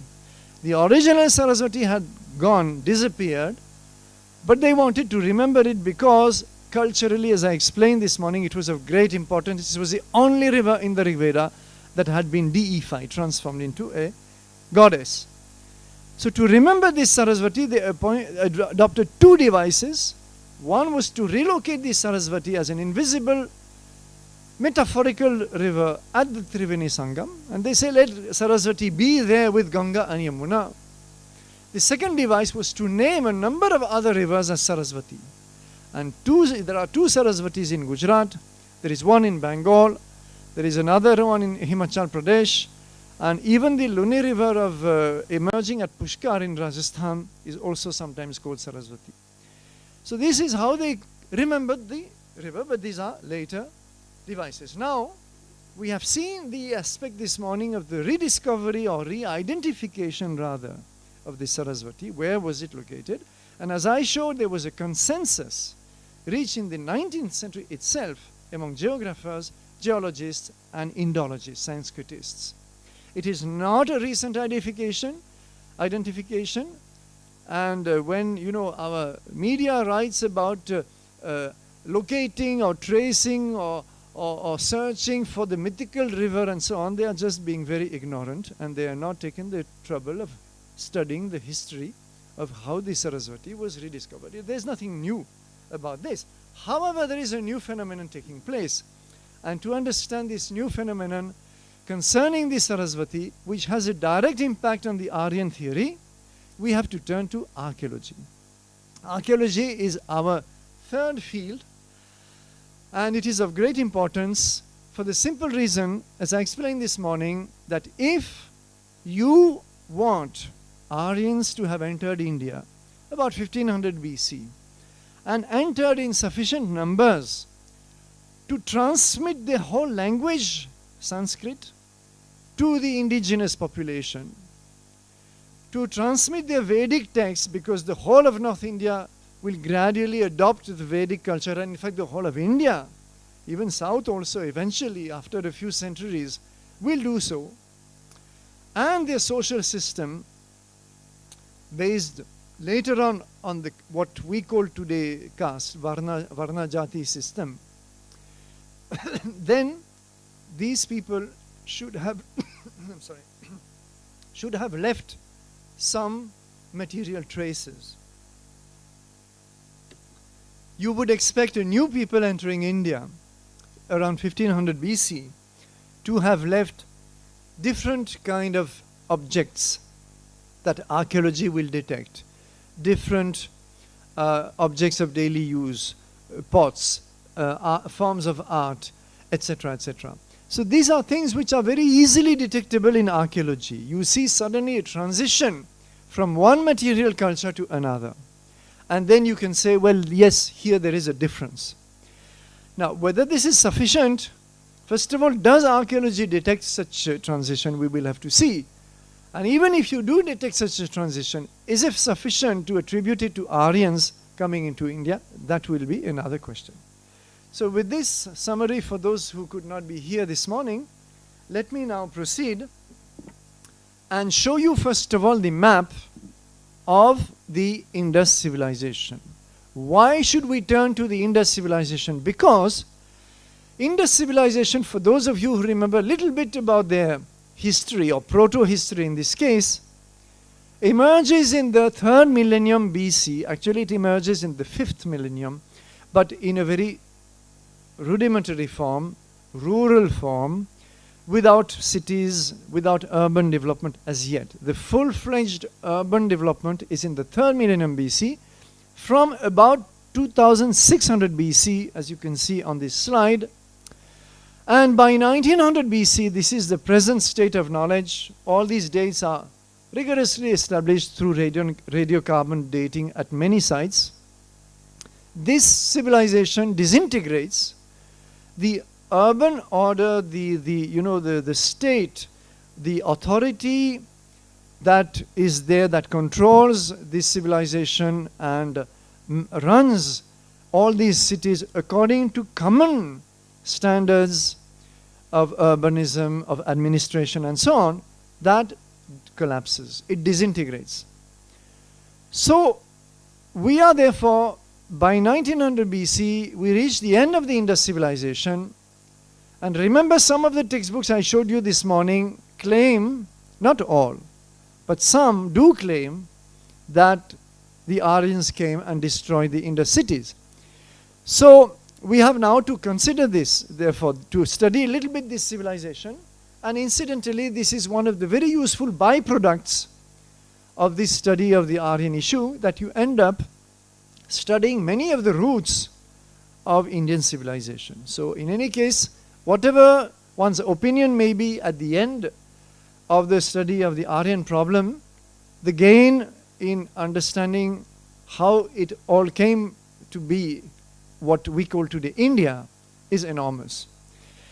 Now you can see that we are again in the northwest of India, and incidentally this civilization develops exactly on the territory that Rig Veda calls Sapta Sindhava. What I mentioned this morning, Sapta Sindhava is the land of the 7 rivers, Indus in the west, 5 tributaries of the Indus, and Saraswati in the east.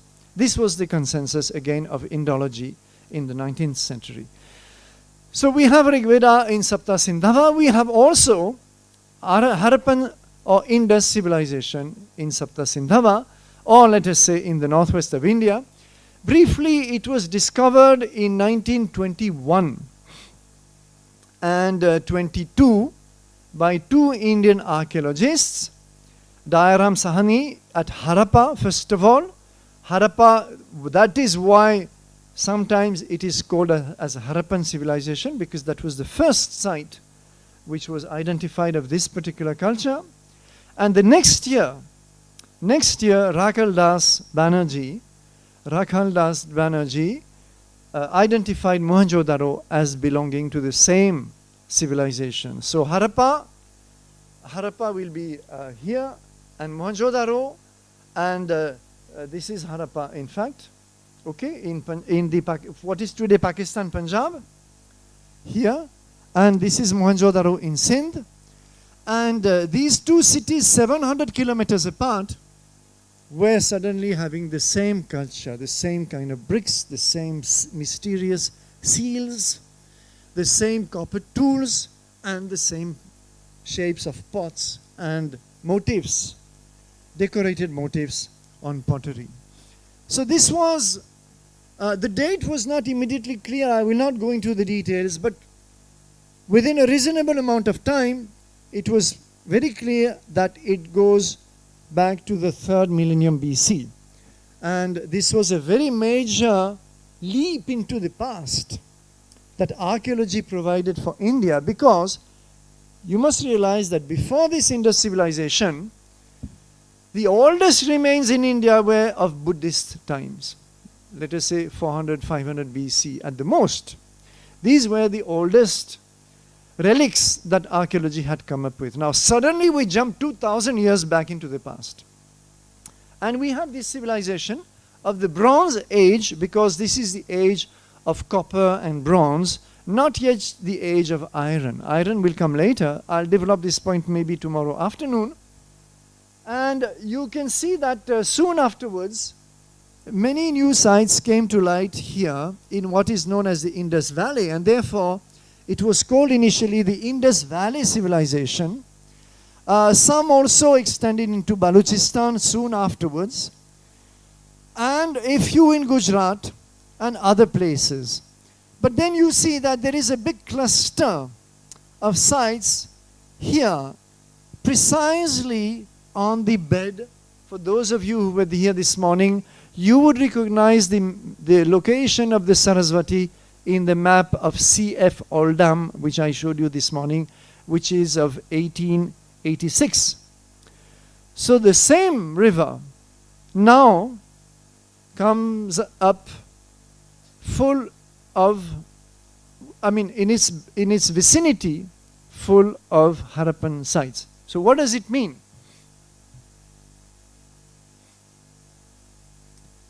Before we come to the critical question, let me examine briefly what have been the various causes for this decline. I've told you 1900 BC, the cities stopped functioning as cities. The Harappans revert to a rural lifestyle. So what exactly is it that caused the demise of this great civilization, which has very brilliant achievements in many fields? Well, there have been a lot of debates about that. And the first cause which was assumed, and I will show you this in a couple of slides, was, well, what we saw this morning. Was it because of invasions by Aryans or whoever else? The second was, could social unrest be documented to explain the collapse of the Harappan state? This is a very hypothetical line followed by some scholars, but let us say without much evidence, because what you find in archaeology usually is of a purely material nature. It's not easy to document a social life purely through archaeology unless you have also a literature that comes with it. And in the case of the Indus civilization, we don't have a literature because the Harappan script is still undeciphered. And even if it was deciphered, the inscriptions are so short, those that have survived are so short that they would not tell us that much. They would be very important from a linguistic point of view. I will discuss this tomorrow, but they will not tell us much about the social life of the Harappans. Geographical overstretch, you see the map in the previous slide. The region is huge, almost 1 million square kilometers. This is about 1/3 of modern India. So some scholars, like archaeologist Dilip Chakraborty, have proposed that maybe the Harappans stretched too much and the whole became too large to be managed, run, governed, administered. So this is an interesting hypothesis.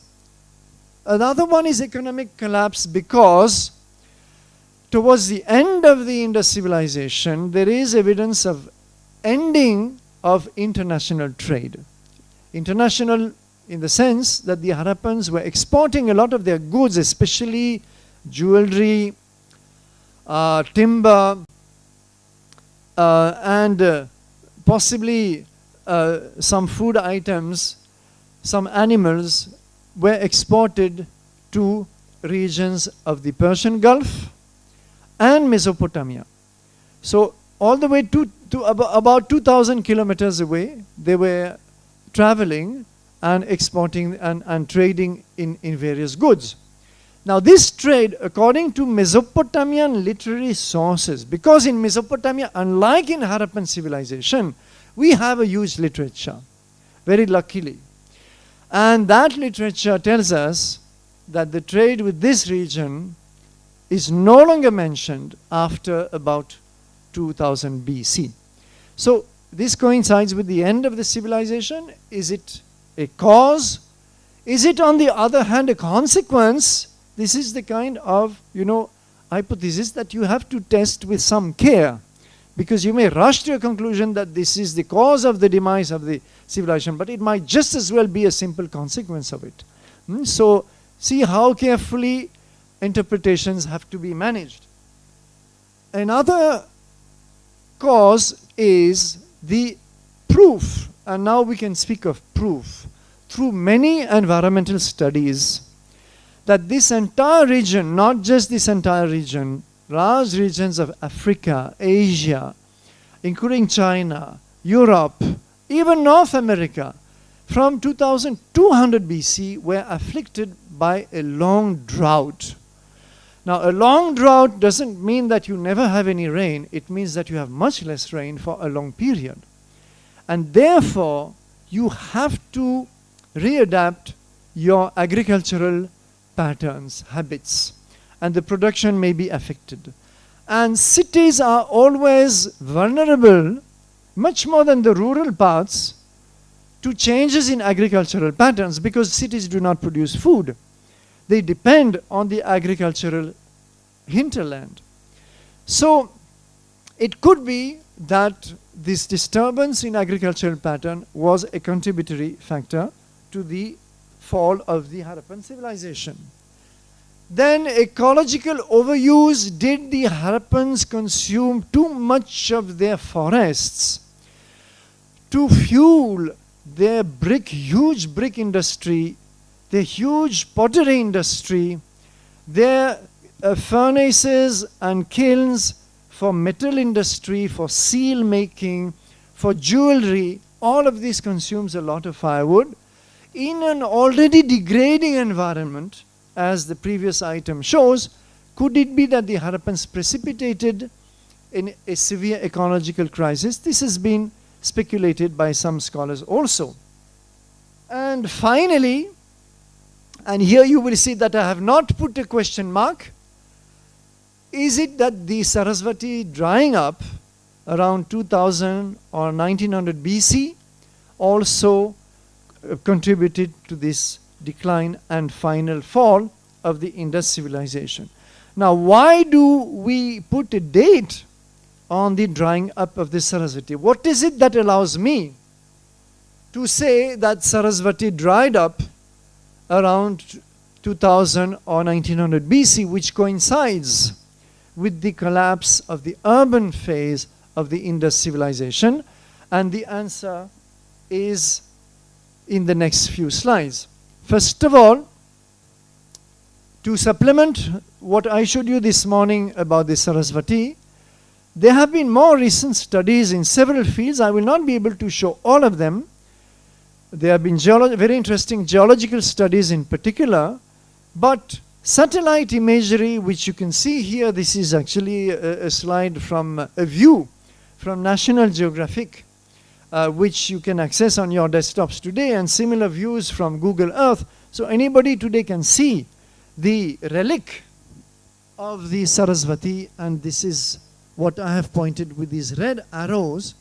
You can see Ganga here, you can see Yamuna here, Satluj is here with joining the Beas, and this is the relic, that is to say this is the bed of the Ghaggar Hakra river as it is called today, and it is deeply marked, not because we have a deep valley. We don't have a deep valley there. In fact, if you walk on these locations, you might not notice more than a slight depression.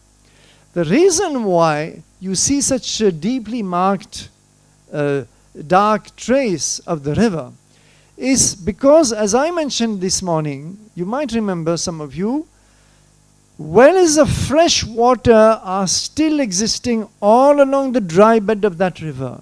Shallow fresh water. Even though the bed may be dry, there is still a high water table in the vicinity of this dried up river. And this is what the satellite imagery detects, because it creates a change in the vegetation pattern. The vegetation is denser in the vicinity of the riverbed. This is what the satellite imagery shows us. So then several satellite agencies like our own ISRO and many more conducted some research and supplied images, and ISRO in particular, or ISRO, has done at least 4 or 5 studies on the Saraswati River, tracing its bed and the evolution of the bed. And here you can see how they have marked the presence of Harappan sites. These are the yellow stars, along, very close or along the bed of the dried up Gagar, Hakra or Saraswati River. And you can see in blue here the international border. This is another view on a much larger scale of the Gagar. This is what we were looking at just before. And now the bed of the Saraswati continues. But as you can see, it has a very complicated history. It doesn't have a single bed all the way to the run of Kutch, but several, for the simple reason that these rivers in the Indo-Gangetic plains, Indus and Ganges, these rivers are very shifty rivers. They don't stay put in one place. For a simple reason that the plains are very flat and those rivers carry huge amount of sediments. Indus, Ganges always carry huge amount of sediments. And they deposit their sediments as they flow along. And sometimes this deposit of sediment actually accumulates and forces them to change to another course. So this is well understood. River dynamics is quite well understood, and therefore it is not surprising to find these multiple beds of the Saraswati identified by satellite imagery. Now, this slide shows you simply the whole Saraswati basin as we understand it today, where you can see not only the Gagar, which I showed you this morning in several British maps, and the Saraswati. This I showed you many maps of this morning. But in addition, there are other tributaries like the Markanda, which is actually today a much bigger river than the Saraswati. The Dangri, this is the Patyavali, also known as Sirhind. This is the Vaha river, and then we have three Naiwal streams. All of them are seasonal today. None of them are perennial. None of them. For reasons which I will not go into, it is beyond the scope of my topic. It is assumed briefly that there were in the past contributions from the nearby Yamuna river and Sutlej, as you can see here, undergoing a sharp, almost a U-turn. It is assumed that parts and the paleobeds have actually been traced by satellite imagery, connecting the Yamuna system and the Sutlej system with the Saraswati system. In any case, whatever it may be, the fact is this is now the same view, except that I have removed the modern cities and towns which were there in my previous slide, and I have shown you instead, I'm showing you here the Harappan sites of the Indus civilization, which since 1941 have been identified and mapped in this region. As the caption explains, it was first Mark Orelstein, famous British explorer, archaeologist and Indologist, who had written in 1917 on the Saraswati and its identification with the Gaga River. And by 41, when he was 78 years old, he decided to go and explore the region of the Saraswati in what was called the Bikaner and Bahawalpur states, both princely states. Bikaner became northern Rajasthan after independence, and Bahawalpur is today a district of Pakistani Punjab, and much of it consists of the Cholistan Desert, which is an extension of the great Indian desert into Pakistan. So you see here all these dots are Harappan sites. The best known of them, which I will show you briefly, some of them, Kalibangan here, Bhirana, Banawali, Rakigari, a huge site, one of the hugest perhaps in India, possibly about 200 hectares being excavated for the past few years, and many more. And here in Pakistan, there is also a very big cluster of sites, some of which were first identified by Mark Orelstein. In India, it is Amananda Ghosh in 1950 who identified some Harappan sites, including Kalibangan on the Indian side of the border. So we have a high density of Harappan sites, but please note, and this is important, that there is a break here. For more than 100 kilometers on the Pakistani side of the border, we do not have any mature Harappan site. That is to say, we do not have sites of the urban phase of the Harappan civilization. And this was determined by the Pakistani archaeologist Rafiq Mughal. Rafiq Mughal noted this when he was exploring this region in the 1970s and adding a lot to the survey of Harappan sites in Cholistan, in Pakistan. And he noticed this absence of mature Harappan sites in these more than 100 kilometers, and he therefore concluded that the Saraswati or the Gagar Hakra had already broken up before the mature phase, before 2600 BC. His conclusion is that, his conclusion is that here you already had a break and the Saraswati was flowing only up to what is today the Indo-Pakistan border.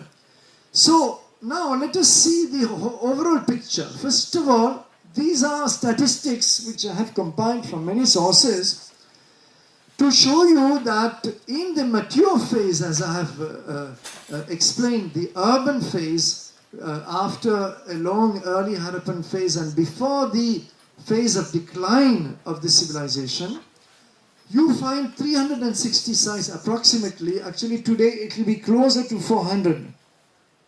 These figures are 5 years old and there have been several surveys since then. Uttar Pradesh about 32, Gujarat 310, Pakistan, all regions of Pakistan including Balochistan and other western regions, 416. If you take only the Indus Valley proper, the number of sites in Pakistan would be somewhere between 150 to 200, not more than this. So therefore, if you look at the Saraswati Valley or basin, you have actually more sites than in the Indus Valley, properly speaking. And this is why some Indian archaeologists have proposed that the terminology should be revised. And instead of Indus civilization, this civilization should be known as the Indus-Saraswati civilization. This was first proposed by S.P. Gupta in 1989, and it was accepted by some archaeologists, not accepted by others for reasons which I will go into later on, very shortly in fact. But it was also accepted by a few Western archaeologists like Jonathan Kenoya, well-known Harappan archaeologist, American, by civilization, by nationality, and Jane McIntosh among several others. So you can see that we cannot speak of the Harappan civilization as being centered on the Indus alone. It is centered on the Indus, on the Saraswati, and on Gujarat. Do not forget Gujarat. Now Gujarat is beyond the Saraswati basin. So therefore even Indus-Saraswati civilization is not a perfect terminology. It still leaves Gujarat out. So therefore we do not have today, a proper terminology. That is why some archaeologists continue with Indus civilization. Others prefer Harappan civilization as being a very neutral term. Others say Indus-Saraswati. It doesn't matter, provided we know what we are talking about. That is all that matters. Now, but here I have shown you 6 maps of leading archaeologists like Raymond Alchin, like Jonathan Kenoya, like Gregory Purcell, also American. Alchin was of British nationality. Jane McIntosh, Jean-Marie Cazal, who is a French archaeologist. I think I have covered them all. And George Erdosi, whom we talked about this morning. So all of them, as you can see, if you follow the red arrows, all of them have marked Saraswati on their maps. Therefore, they have accepted the identification between Gagar Hakra and Saraswati. I mention this because again and again, you will see articles coming out in the media questioning this identification as if It is something propagated by fanatical Hindus, you know, Hindutvas or jingoistic Hindus and so on. This is a complete misrepresentation. The identification with Gagar Hakra and Saraswati not only dates back to the 19th century, but has been largely accepted by the archaeological community itself. Now, the problem, let me come finally to what is the problem that the Saraswati confronts us with in the context of the Harappan archaeology. If you look at these three maps, what do you have at the top? The early Harappan phase. Now please look closely. This will be a little difficult for our backbenchers, but please look as closely as you can at the settlement pattern. That is to say the dots. Okay? You have to connect the dots. And what do you see in the early Harappan phase at the top? That is to say prior to the urban phase, prior to 2600 BC, you can see that more or less the dots are spread all over the map. You have the early stages cover more or less the whole region.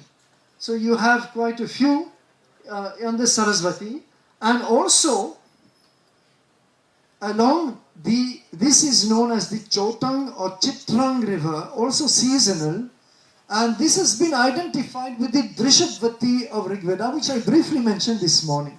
So quite a few sites here, and a continuity of sites which goes on into Cholistan. This is the international border. Now look at the Matthew phase. This is the map I showed you just before. No change at all. And we see that suddenly these sites here have been abandoned. There is a break.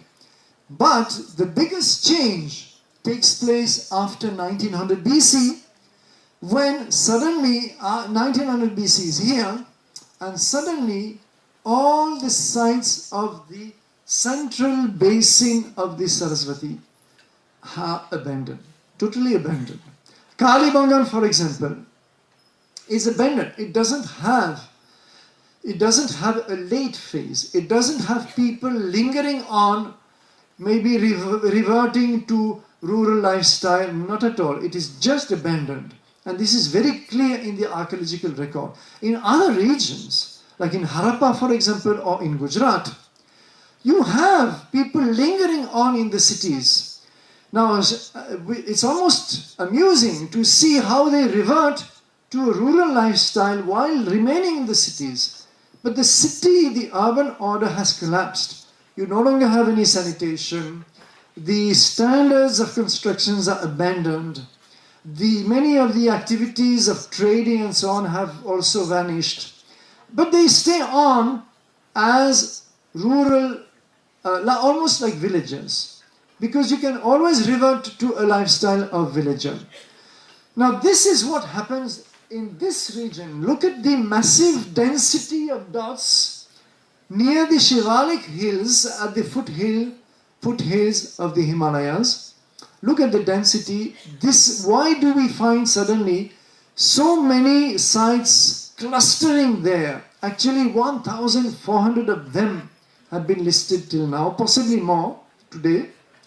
Simply, obviously, the reason is absolutely obvious, because this is where they will find water.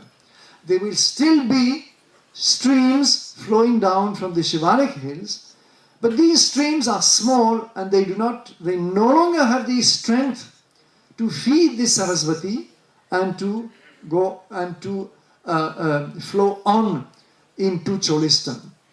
So the whole river system has collapsed, and therefore the whole central basin of the Saraswati is now vacated. Now this is of great importance to our debate, and this simply explains what I said, and maybe you can understand why.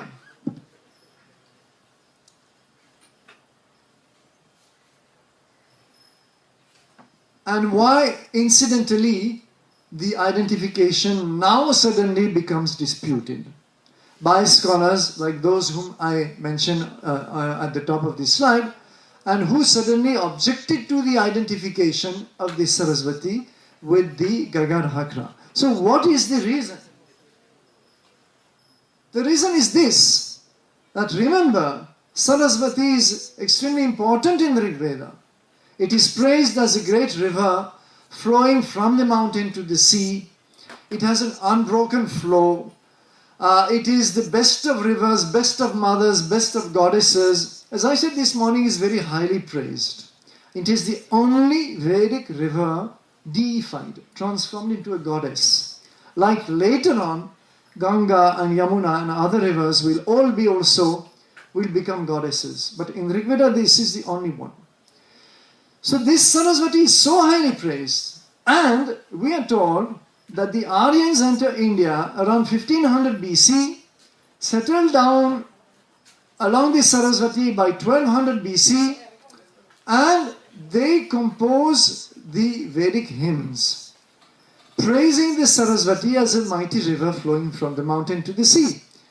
But in 1500 or 1200 BC, there is no Sarasvati anymore. The archaeological record is very clear that by 1900 BC or so, of course you can always say plus or minus 50 years or even plus or minus 100 years if you like, but not more than that, the river is gone. Except for some seasonal upstream tributaries, the river is gone. How could Aryans coming into India in 1500 BC have composed hymns to a river which in front of them would have been dried up? They only had a dry bed in front of them. How do you want them to compose hymns praising the river as a mighty river and so on? So there is now a complete chronological contradiction which this Sarasvati confronts us with. And this is why some of these, and in fact, if you want this Sarasvati to be really unbroken as the Rig Veda was saying, then as Rafiq Mughal pointed out, you have to go even before the urban phase, because the first break is noticed about 2600 BC. So this is why scholars like Romina Thapa, Shirin Ratnagar, Suraj Bhan, who passed away recently, Irfan Habib, Rajesh Kochar and many others, suddenly stood up. And even though some of them, especially the first three of them in fact, had earlier accepted the identification of the Ghagar Hakra with Sarasvati in writing, in many of their writings, and I've given the references in my book, suddenly they woke up when the chronology became clear, and it became clear in 1984, by the way, through publication of a big book in 1984, and then they said, well, in that case, this cannot be the Sarasvati. You see? So they wanted to maintain, instead of revising the Aryan migration theory, and instead of saying, well, in that case, maybe the Aryans didn't enter India, or maybe they entered India earlier, or whatever. Instead of revising the invasion or migration theory, they decided to stick to it, and instead to say that in that case, this river, which since the 19th century had been identified by generations of scholars with this Sarasvati for the very powerful reasons which I explained this morning, cannot be the Sarasvati. This was their contention, and they tried to answer the question of the Sarasvati in two different ways. One was, and this is in particular Irfan Habib, one was to say that in the Rig Veda, the Sarasvati is purely mythical. It is a river in the abstract, he wrote. It is not a real river. It is so highly praised that it should not be taken to be a real river. This is what Irfan Habib proposed. Unfortunately, it doesn't work. It doesn't work because there are many very physical descriptions of the flow of the river in the Rig Veda. The flow is unbroken, it is impetuous. Even the source of the Sarasvati breaking through the hills is described. And remember the Nadistuti Sukta, Imam me Gange Yamune Sarasvati Sutudari and so on. Why should you locate Sarasvati between Yamuna and Sutlej? If it is a mythical river, it doesn't work. So this has not convinced many people. And therefore there has been a second attempt reviving an old 19th century theory which one or two scholars had proposed without much conviction and anyway without succeeding in convincing the scholarly community, was to revive a theory that there is a river called Harakwati in Afghanistan, and this river would have been the original Saraswati river. Obviously the two names are cognates, they are linguistically connected, and this was the original Saraswati of the Aryans before they moved into India, and the Saraswati in the Rig Veda is only the second Saraswati. This is the theory which they made up. You can always make up as many theories as you like. If you want to build up an argument, you can always make an argument. But you should make sure that it fits with the facts. And in this case, it does not. It does not because, as I mentioned this morning, Rig Veda never mentions a homeland outside of the Sapta Sindhava. So if the Aryans had had an original Saraswati to which they were so attached that they would have transferred the name to a river in India, they would definitely have left some clues about the memory of that original Saraswati, and they did not do that in any of the mantras of the Rig Veda. Second point, let us assume that I am an Aryan entering India in 1500 BC. I have left my original Saraswati behind me in Afghanistan, and I want, because I am attached culturally to it, I want to transfer the name of that river in Afghanistan to some river in India. Am I going to transfer the name to a dry bed? Or rather, should I not transfer the name to the first river that I am going to encounter in India, and which is Indus, Sindhu? It is the Indus, if that theory was correct. It is the Indus which should have been named Saraswati, not the Gagar Hakra. Why should they transfer the name Saraswati to a river which was dry or reduced to absolute insignificance? It doesn't stand to reason. So this is how we've had in India many theories which unfortunately are never debated very rationally because, there are too many political ideologies behind the arguments, and I'm afraid that many of our scholars are not interested in serious academic debate. They are more interested in scoring ideological points, and this is the attempt here. But it doesn't work. It doesn't work because it is not supported by the text of the Rig Veda.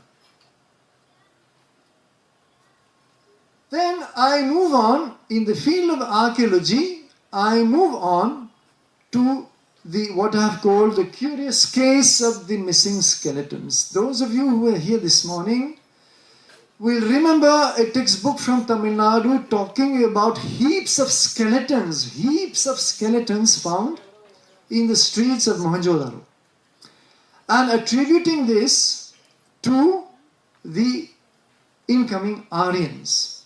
Now, it is not their own idea. I will show you the idea comes from the great archaeologist, British archaeologist Mortimer Wheeler, who was called to India in 1944 to revive the Archaeological Survey of India, and who did outstanding work to revive the Archaeological Survey. But he had also his own theories, and he was a military man. He was fighting in the Second World War as a major in the British Army in North Africa when he was called to India. And you see, scholars are always influenced by the milieu, the environment in which they move. This is absolutely natural. It cannot be helped. And Mortimer Wheeler started seeing a lot of military developments in the Indus civilization which nobody had ever noticed before, because probably they were not there. And I will not go into the question of the fortifications and so on. This would take too much time. But what he saw is that a number of skeletons, not heaps of skeletons. This is a pure invention of our Tamil Nadu textbook writer. There are no heaps anywhere. But what he saw was that 33 skeletons had been found scattered in different streets of Mohenjo-daro. And he said, well, remember Indra as Purandara. I mentioned him this morning. Indra as Purandara, destructor of forts. Now he said, what better illustration can we have than this? As the Aryans destroying the Harappan fortresses. It is true that the Harappan cities are fortified, most of them. They have fortifications. So he imagined that the Aryans came, smashed the Indus cities. This is what the two pictures of these Tamil Nadu textbooks were also trying to represent, if you remember them. Smashed the Indus cities, slaughtered a number of Harappans, and you have the proof here. And he was also able to detect some signs of injuries on the bones. And he said, what better proof of the massacre do you want? And he said with a metaphorical flourish, he concluded his article in 1947 by Indra stands accused. Famous formula, which means what? Which means that Indra, as you know, is the leader of the Vedic gods. In much later Hindu mythology, Indra will be the king of the gods. Now he is the leader of the gods, very powerful god in the Rig Veda, unlike in later Hindu mythology. And he leads the Aryas into battle. And so he said Indra stands accused, that is to say the Aryans are accused of having destroyed the Indus cities. Well, a very nice theory, again very spectacular. It impressed a lot, and don't forget that Mortimer Wheeler had a very powerful personality, very persuasive, brilliant writer, brilliant scholar, brilliant archaeologist. Nevertheless, once again the theory failed, and it failed for very sound reasons. It failed first of all because, as George Dales, a brilliant American archaeologist, was able to establish in 1964, Professor B.B. Lal, a famous Indian archaeologist, also had shown independently that first of all, the skeletons do not all belong to the same epoch. If you have a massacre by Aryans, you naturally expect all the skeletons to be of the same stratum, of the same archaeological layer, and therefore the same epoch. That's not the case. And that is pretty damaging in itself, because if the skeletons belong to different periods of time, the arguments fall through. But that's not the end of the thing. So in conclusion, Dales proposed that they were just victims probably of floods, and it is a fact that Mohenjo-daro was flooded several times. This is documented in the archaeological record. And he said that probably they were victims of floods and they were just sloppily buried in those streets. And he asked to counter the mythical massacre of Mortimer Wheeler, he asked, where are the burned fortresses which would also have occurred during the attack by Aryans? Where are the arrowheads, the weapons, the pieces of armor, the smashed chariots and bodies of the invaders and defenders? And he said that this is all a mythical massacre, there is no truth in it. Further to this, in the 1980s, Kenneth Kennedy, a very well-known and highly respected American bioanthropologist. He was associated with Cornell University and passed away just last year, in fact. And Kennedy worked on hundreds of skeletons. We will meet him again tomorrow. So please remember his name, not a very difficult name to remember. We'll meet him again tomorrow in another context. And he examined those skeletons. That was his expertise. And he detected that, in fact, many of the so-called injuries on the skeletons were either the result of post-mortem erosion, which means damage to the bones in a process of natural degradation after the bones got buried, or even worse, they had healed before the death of the owner of the skeleton. In other words, you may have a fracture today, the fracture will heal, but it will remain, it will leave a trace. If you die after a month or two or 1 year, the trace will be visible on your bone, but it doesn't mean if the injury is shown to have been healed, then obviously it cannot be the cause of your death. So this was the end of Wheeler's theory, even though we continue to teach it in many of our textbooks, as I showed you this morning. And this is the unfortunate part in India, that our textbooks are full of such obsolete material. The textbook writers do not take care to research the topics that they write about. They also do not believe in updating their knowledge. If they can grab a 1947 article talking about massacre by Aryans, they are satisfied, and they will not look at all the work that was done later on, which is what you are supposed to do when you do sound research. And our textbook writers do not do any research. So they use mostly the traditional copy-paste technique. So this is the end of the massacre theory. But in addition, there is another aspect to the archaeological evidence, which is that, as I said, you would expect, let us assume now, that the Aryans came not as aggressive warriors, but as peaceful people. Okay, this is known, as I said this morning, as the Aryan migration theory. Aryans do not come as invaders, they just migrate into India, into the subcontinent. When I say India, of course, it means the Indian subcontinent. It includes the whole of Pakistan in those days, naturally. So, then the question of the massacre does not arise. Fine, very good. You have avoided that problem. But one problem remains, that you still expect these new people coming in to have brought their own objects, as I was explaining, and their own pots, and their own art, and their own tools, and their own weapons, if they have any, and so on.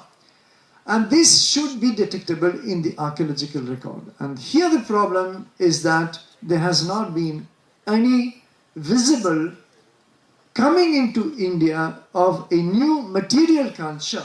So Professor Bibilal, for example, says, no evidence of invaders represented either by weapons of warfare or even cultural remains left by them.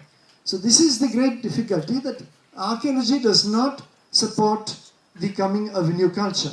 So Jonathan Mark Kenoya, American archaeologist whom I have already mentioned, says that there is no archaeological evidence for invasions or mass migrations into the Indus Valley between the end of the Harappan phase, about 1900 BC, and the beginning of the early historic period around 600 BC, when the Gangetic civilization will emerge in the Ganges Valley. That is the civilization which will give rise to the Mauryan Empire and later to the classical Indian period and so on.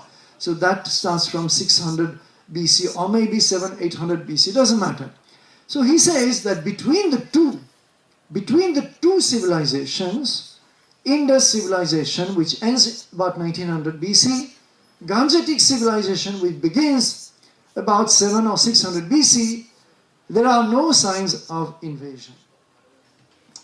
And then there is the problem also, let us note, that in any case, the Aryans could not have had any contact with the Harappans, because if you accept the Aryan migration theory and that they would have come perhaps around 1500 BC, in any case the Harappan civilization was gone 400 years earlier. So the question of contact between supposed migrating Aryans and Harappans does not arise in the first place. Now, that has not stopped a number of scholars from looking for traces of the Aryans coming into India. And there's a huge literature about that, which I will only very briefly mention, which consists in looking at any of the late Harappan cultures. I have explained already that the Harappan civilization disintegrates about 1900 BC. Now what happens to the Harappans? It's not that they die, they don't die, they are there.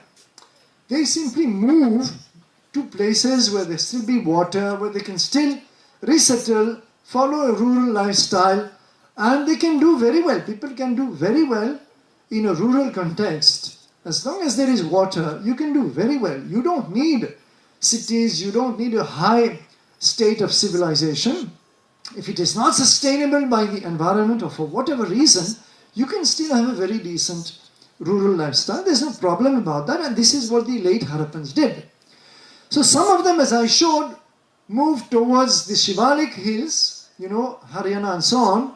Others moved towards the Aravalli hills. Others in Gujarat actually stayed because there was no water issue there, and so on. So they scattered on the landscapes, and this is what you see. These are the late Harappan cultures. This is also called by American archaeologists as localization era because the cultures become localized. They no longer interact with each other. The trade networks, especially the long distance trade networks, collapse. They stop functioning. And therefore all these cultures become much more local. So for example, here you have a culture which I'm going to spend 1 or 2 slides about, known as the cemetery H culture. After a cemetery, called cemetery H for historical reasons, at Harappa, and this culture is fairly extensive. Then you have the Jukar culture here, you have the Rangpur culture or late Harappan culture of Gujarat, and many more. There is a Swat, Gandhara grave culture in the Swat valley here, and so on. So all those cultures exist, and one after another, archaeologists have tried to identify each of them with the incoming Aryans. And one of the main candidates was the cemetery age culture, which I have shown you just now. And the reason why this was a good candidate was because there were lots of art forms on the pottery which gave a lot of room to interpretation. So for instance, Gordon Child decided, he was probably the first to do that, famous Australian archaeologist in 1934. He said that this cemetery age culture, which of course is a late Harappan culture, it is not, keep in mind, we have behind us, we have left behind the mature Harappan phase, and this culture, he says, may belong to the Aryan invaders because there are some differences between it and the preceding mature Harappan culture. Kosambi, D.D. Kosambi, the founder of the Marxist historiography in India, in the 1960s also proposed that this was undoubtedly Indian. The Raymond and Bridget Alchin, two highly respected British archaeologists, wrote that they felt tempted to associate it with the arrival of the Indo-Aryans. And finally, D.N. Jha, who, as I mentioned this morning, wrote a book on ancient India, writes that cemetery age is believed to have belonged to an alien people who destroyed the older Harappa. And he says that these aliens were the Aryans, barbarians. Now, you can see that there is apparently an agreement among all these scholars. And apparently, it looks as if we might have found traces, archaeological traces, of the Harappans entering India. However, again, it doesn't work. It doesn't work, and this theory no longer, except for scholars like D.N. Jha who do not believe in updating themselves, it doesn't work because none of the scholars who have worked in the field in recent years, none of the archaeologists agree that there is such a discontinuity between the mature Harappan culture and the cemetery age culture. And here you see, for example, by the way, you see some of the beautiful Harappan motifs or cemetery age motifs on this culture, on these pots. And you can see, in fact, that many of them are mature Harappan motifs. I do not have time to make a thorough comparison, but you have peacocks, which the mature Harappans were using. You have antelopes, which they were portraying. It is the style which is different, but the motifs are shared with the earlier mature phase. So even when a scholar like Didi Koshambi, wanting now to find some proof of of Aryan affiliation, Aryan authorship of the cemetery age culture, he selects, for example, this pattern, which is very interesting, this design where you have a peacock or some bird, and this peacock, in his belly is a reclining man. Now what does it mean? He interprets it in terms of the Mahabharata. And in the Mahabharata there is a passage where the dead have been eaten by birds and insects of various sorts, but more specifically by peacocks. And he says this may be an echo. And therefore, since Mahabharata is an Aryan text, therefore this is an Aryan culture. The parallel is hasty and not very good. In fact, I could give a much better parallel, because in the Rig Veda I found a hymn which speaks of man consuming birds. And therefore I could also argue, if I wanted, that this is a manifestation of Vedic culture. But what does it prove in the end? In the end, the discontinuity is imaginary. There is no discontinuity between the previous mature phase and the cemetery age culture, because you have, as I said, the same motifs: bulls, gazelles, peacocks, people, leaves, etc., which were there in the earlier period. And according to Kenoya, who has worked a lot at Harappa, it reflects only a change in the focus of settlement organization from that which was the pattern of the earlier Harappan phase. It does not reflect a cultural discontinuity or urban decay or invading aliens or site abandonment, all of which had been suggested in the past. So 1991, Kenoya has put an end to this theory that cemetery age is Aryan. Well, perhaps it is Aryan, but if it is Aryan, the preceding phase of the mature Harappan also will have to be. This is the archaeological conclusion. So it cannot be Aryan without the mature Harappan phase also being Aryan. And now the point is, and I will not continue scrutinizing culture after culture like the Jukar culture or the Gandhara grave culture and so on, because it is exactly the same phenomenon in all those cultures which have been attributed to the Aryans by one or another scholar. All of them evolved in continuity with the preceding mature Harappan phase. There is no discontinuity, which you should have if those cultures had been created by invading Aryans. We would not have a continuity, but we do have for all of these cultures. So this is where archaeology fails to accept that there is an Aryan invasion or migration.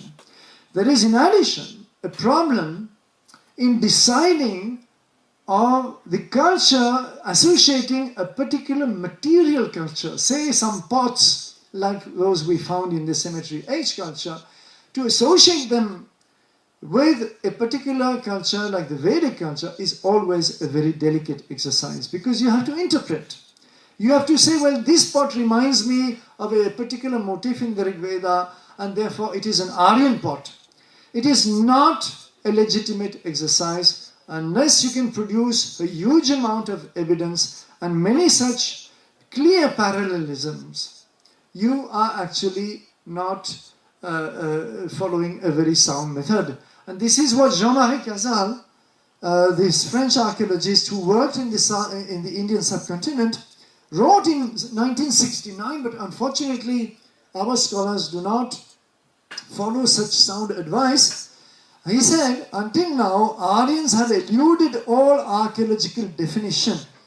We can define the Aryans as people of a certain culture in the Rig Veda.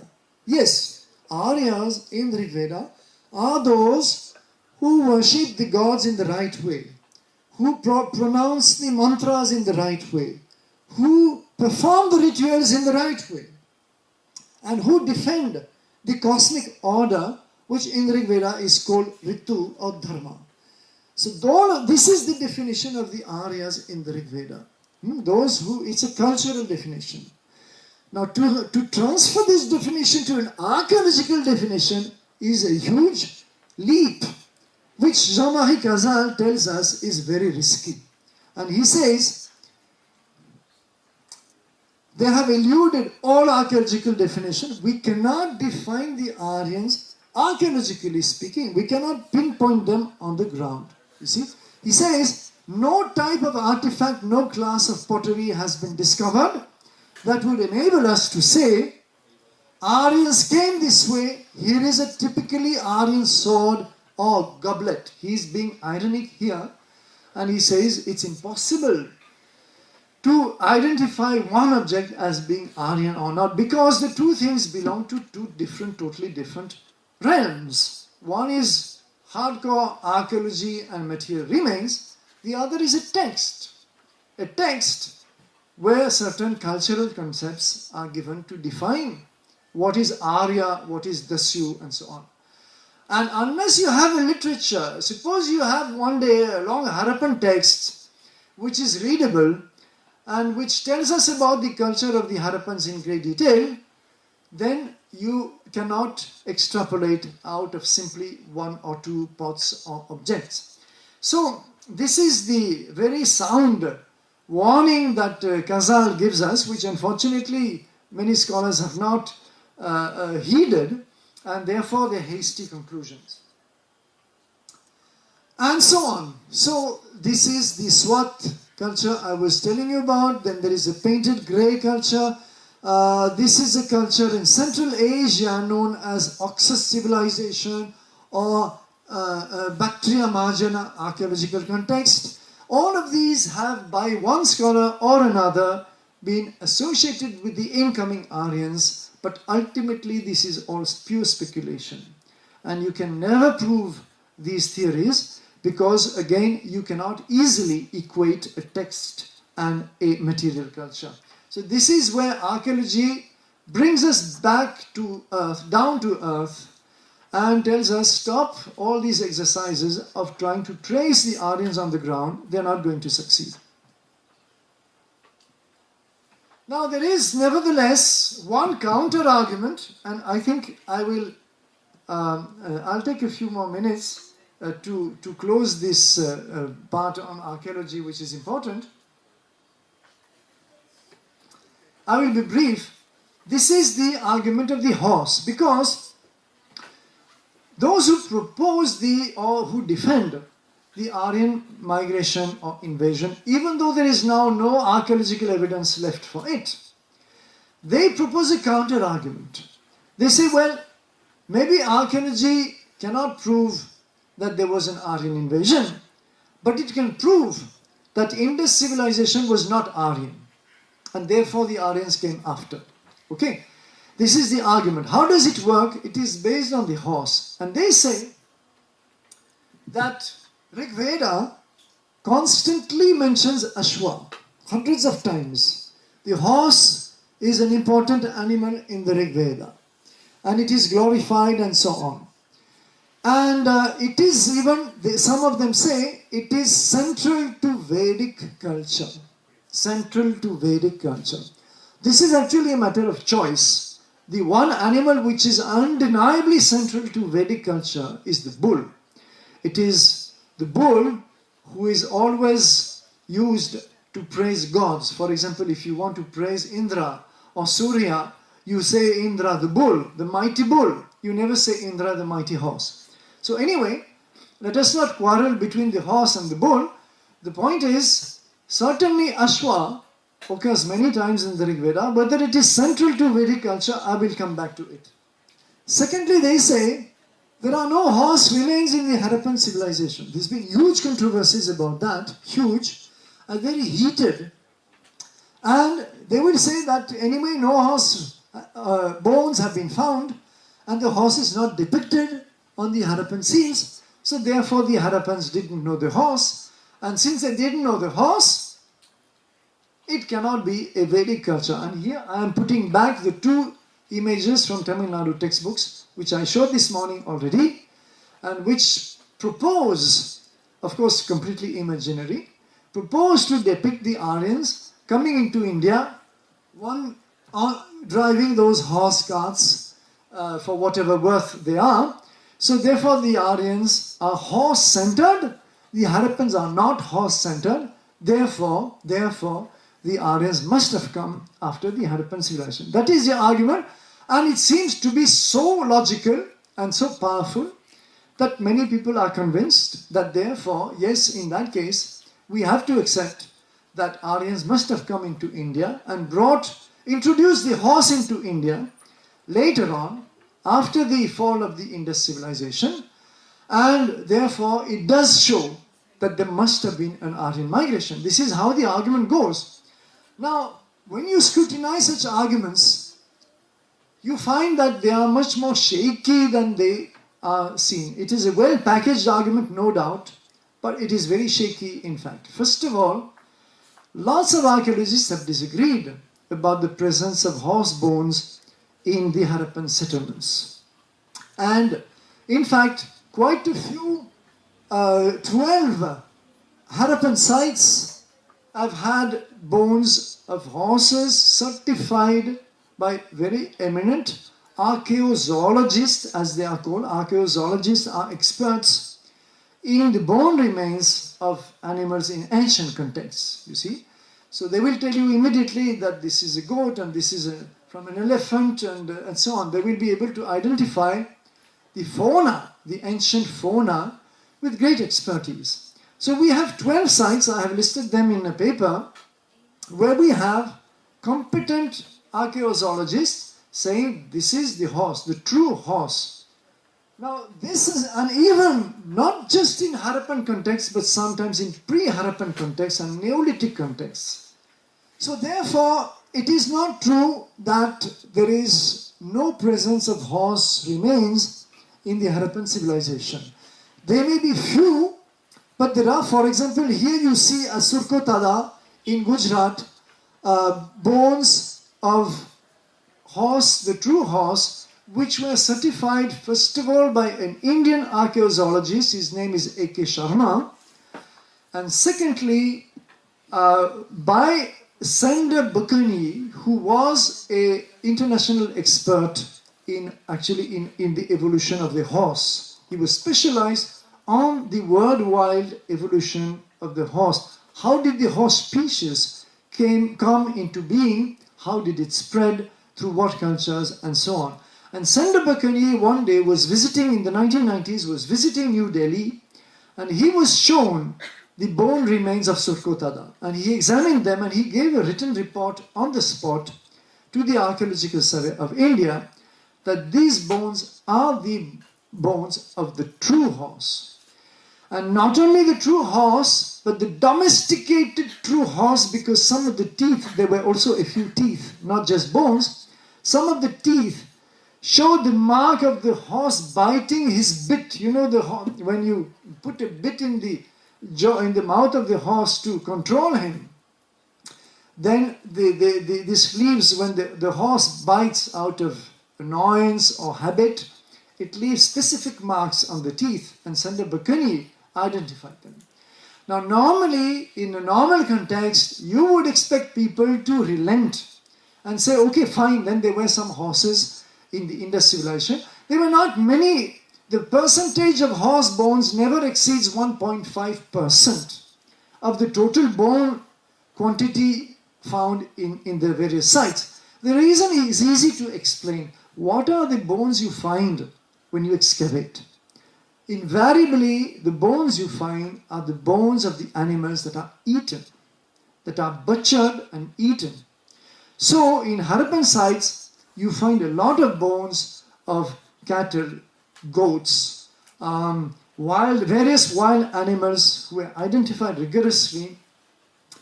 Occasionally, very rarely, but occasionally the camel, occasionally the elephant, etc. But you do not find, or very rarely, bones of animals that are not eaten, or bones of wild animals that might just pass through, but again would not be hunted or eaten. That is quite logical. So if the horse was not eaten in those days, if the Harappans preferred cattle, goats, etc., etc., then it stands to reason that horse bones are going to be rare, and this is what we find. But they are there. And even though some scholars have tried, and even some archaeologists have tried to argue, and one of them, an American archaeologist, Richard Meadow, tried very hard to convince Sander Buchanan that Surkotada horse bones were actually bones of wild ass, some species of wild ass, and not the true horse. Sander Buchanan, till his death, in fact he died in the middle of the argument a few years ago, some 10 or 12 years ago, remained and stuck to his guns that these are the true domesticated horse. And he was, as I said, a world authority on the horse question. So this is about the existence of horse, and in fact that existence was earlier accepted by some archaeologists. Even the same Mortimer Wheeler, who was defending the Aryan invasion so strongly as you saw, the same Mortimer Wheeler writes that the bones of a horse occur at a high level at Mohenjo-daro, and from the earliest, doubtless pre-Harappan layer at Rana Ghundai in northern Baluchistan, both horse and ass are recorded. It is likely enough that camel, horse and ass were in fact all a familiar feature of the Indus caravans. So you see how Mortimer Wheeler has no problem with the existence of the horse. Now, is it true? Secondly, is it true that the horse is never depicted? This is another question. Now, here there is a subjective part of interpretation. This is a figurine from Lothal, which has been interpreted by S.R. Rao as being a horse, a figurine of a horse. It's not very, very clear, I must admit. Some scholars have said it is more like a dog. Nevertheless, the tail, if you look at the tail, it's a little bushy. And it is more like the tail of a horse than the tail of a dog. But let us admit that the figurine is not very clear. Now this one at the bottom, identified by Ernest Mackay, another well-known British archaeologist in the 1930s, from Mohenjo-daro as a figurine of the horse. And he does that on the basis mostly of the elongated neck and the shape of the head. This is definitely a better representation of the horse, but I have to be honest with you, that's about the only one we have. So it is a fact that the horse is rarely depicted, if at all, and apart from this definitely good candidate, the seals, Harappan seals, if you remember from your school textbooks, those tiny square objects of steatite engraved with animal representations and some of the mysterious Indus writing on top.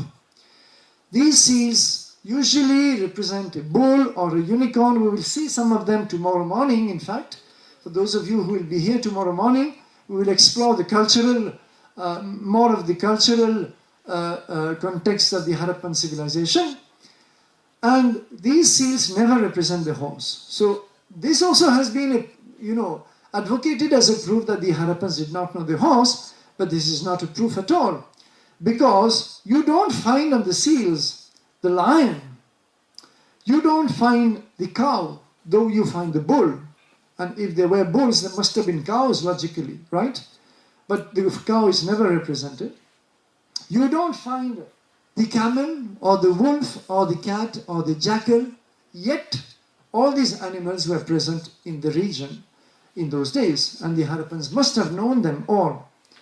So therefore, what does this mean? It simply means that the Harappan seals are not a zoological catalogue. They do not represent, and in fact, as I will show you tomorrow, There are also on the seals a lot of mythical animals, animals with 3 heads, or the famous unicorn with a single horn emerging from the forehead. These animals do not exist in reality. So the seals should not be taken as zoological catalogues. Harappans had their own cultural choices, to determine which animal they wanted to represent and for what purpose. And we cannot explain those purposes because we simply cannot read enough of their culture. So this is simply to show that the horse did exist in the Harappan civilization, but probably was not culturally important for the Harappans, or in any case was not much depicted. But now, there are a few hidden aspects to the horse question, and I'm going to take an extra 5 minutes, if you permit, so that I can close this topic and we will end with it today. Hidden aspects, which is that if you go by the original argument about the horse, you want the Aryans to have come into India and brought the horse into India, right?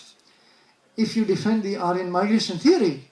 In that case, we would expect after 1500 BC, we would expect much increase in the horse remains and in the horse depictions, right? We should expect sites where suddenly we find horses, horse bones, and depictions of horses and so on, especially if the animal is so precious to the Aryans as we are told.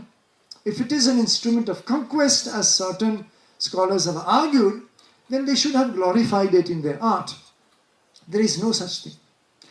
There is no increase in bone remains. A lot early historical sites, I have listed many of them in my paper on the horse, have no horse remains whatsoever. If you do, but overall, the picture is more or less what you had in the Harappan civilization as far as horse remains and horse depictions are concerned. Horse depictions in India begin only with the Mauryan Empire. Mauryan Empire, 4th century BC is when suddenly the horse is depicted in a big way, also the lion and other animals. Before that, the horse is not depicted. So why is that? Well, we don't know. These are cultural choices. You cannot simply say that because the horse is not depicted, then there is no horse. In that case, you would have to argue that the Aryans only came in the 4th century BC at the time of the Mauryan Empire. You see, when the horse suddenly becomes depicted. So obviously the argument has no validity. Then there is another very important point which is never discussed. Never. I have not seen it discussed anywhere. In fact, this is my own finding, which I published already in a few papers. And it is this, that we are told that the Aryans mention the word Ashwa repeatedly, which is true in the Rig Veda. It is very true. And that therefore this is a typical Aryan animal. Some scholars say this is the Aryan animal par excellence. It is the horse.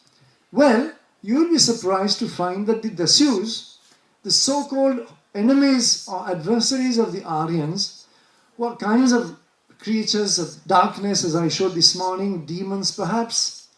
Anyway, whoever they were, even if they were real people, they also have Ashwa. They also have the horse. And therefore, the horse is not a particularly Aryan animal. Even chariots are associated with Dasyus and Dasas and Panis, non-Aryan elements of the Rig Vedas. So if Ashwa is to be taken as a critical cultural marker, then it is equally a marker of the Dasyus, of the indigenous population. So the whole argument falls flat in any case. And there is a last point, which is, what is the meaning of Ashwa? Now, Ashwa apparently means the horse, and all the translators will translate as horse. But this is not so sure. In 1914 or 15, before the Harappan civilization was discovered, and therefore before our whole argument here, Sri Aurobindo pointed out that Ashwa in Rig Veda very often does not refer to the physical animal, but to a concept of speed, power, energy. And among many other examples, he gives this example of a hymn to Ushas. Ushas in the Rigveda is the dawn. And she is praised, of course, the dawn is praised in many ways. She is praised in one of the form is Gomati Ashwavati. Right? Gomati Ashwavati. Now, Go is the cow. Ashwa is the horse. And therefore, you find English translators like H. Wilson in the 1850s or Ralph Griffith in the 1880s and 90s, translating this Gomati Ashwavati as, O dawn, full of cows and horses. Right? But Go means cow, it also means the light. And this is standard Sanskrit. You please open any Sanskrit dictionary like Moni Williams. Go also means the light. Now, if we accept what Sri Aurobindo tells us, that Ashwa refers mostly to speed, power, energy, of course it also means the physical animal sometimes, no doubt about it, then we can legitimately translate this Gomati Ashwavati as O dawn, full of light and energy. Now, which do you prefer? It is your choice. And you see now the difficulty in interpreting and translating ancient texts like the Rig Veda. Do you want the dawn to be full of cows and horses, or do you want the dawn to be full of light and energy? You have to decide. If you decide the second, which to my mind is far more rational, then the whole argument that Ashwa or the horse animal is central to Vedic culture needs to be re-examined. It is not valid anymore. So I hope you have seen how I can show that apparently simple and devastating argument like no horses in Harappan civilization, therefore it is pre-Vedic, and therefore the Aryans must have come after, is actually so shaky because every part of the element, when you scrutinize them closely, doesn't work. So we need to look at the Rig Veda afresh. And lastly, I will close with this. The British anthropologist Edmund Leach, who in the 1990s, 1990 to be precise, wrote a very devastating critique of the Aryan myth, as he calls it, the Aryan scenario, actually wrote, I will not read the quotation, you can read it for yourselves, that from an anthropological point of view, the way the Veda is depicted in the way the horse, Ashwa, is depicted in the Rig Veda does not at all point to a widespread animal. On the contrary, it suggests that the real Vedic society, in the Vedic society, horses and chariots were a rarity, ownership of which was a mark of aristocratic or kingly distinction, a rarity. He says, from an anthropological reading of the Rig Veda, in the Rig Veda, the horse would be a rarity and not a common animal. If it was a rarity, this is exactly what we find in the Harappan civilization, that the horse was a rarity. It was not very common, but we have sufficient remains of horse bones in at least 12 sites to say that the animal did exist. And therefore, the whole contradiction now is removed. So we will continue. I'm sorry that I slightly exceeded my time. We will continue tomorrow morning with the fourth aspect of the study. And this will be quite an interesting study of comparing, trying to see how far we can compare the Vedic culture and the Harappan culture. Since there is supposed to be a complete break between the two, we will test the hypothesis of this break, and we will examine whether we have a break or a continuum. And tomorrow afternoon will be devoted to some other aspects of the Harappan issue, of the Aryan issue, and some conclusions. And I hope by that time you will realize that these problems are not handled with the subtlety and the complexity which they deserve by most scholars. Thank you very much.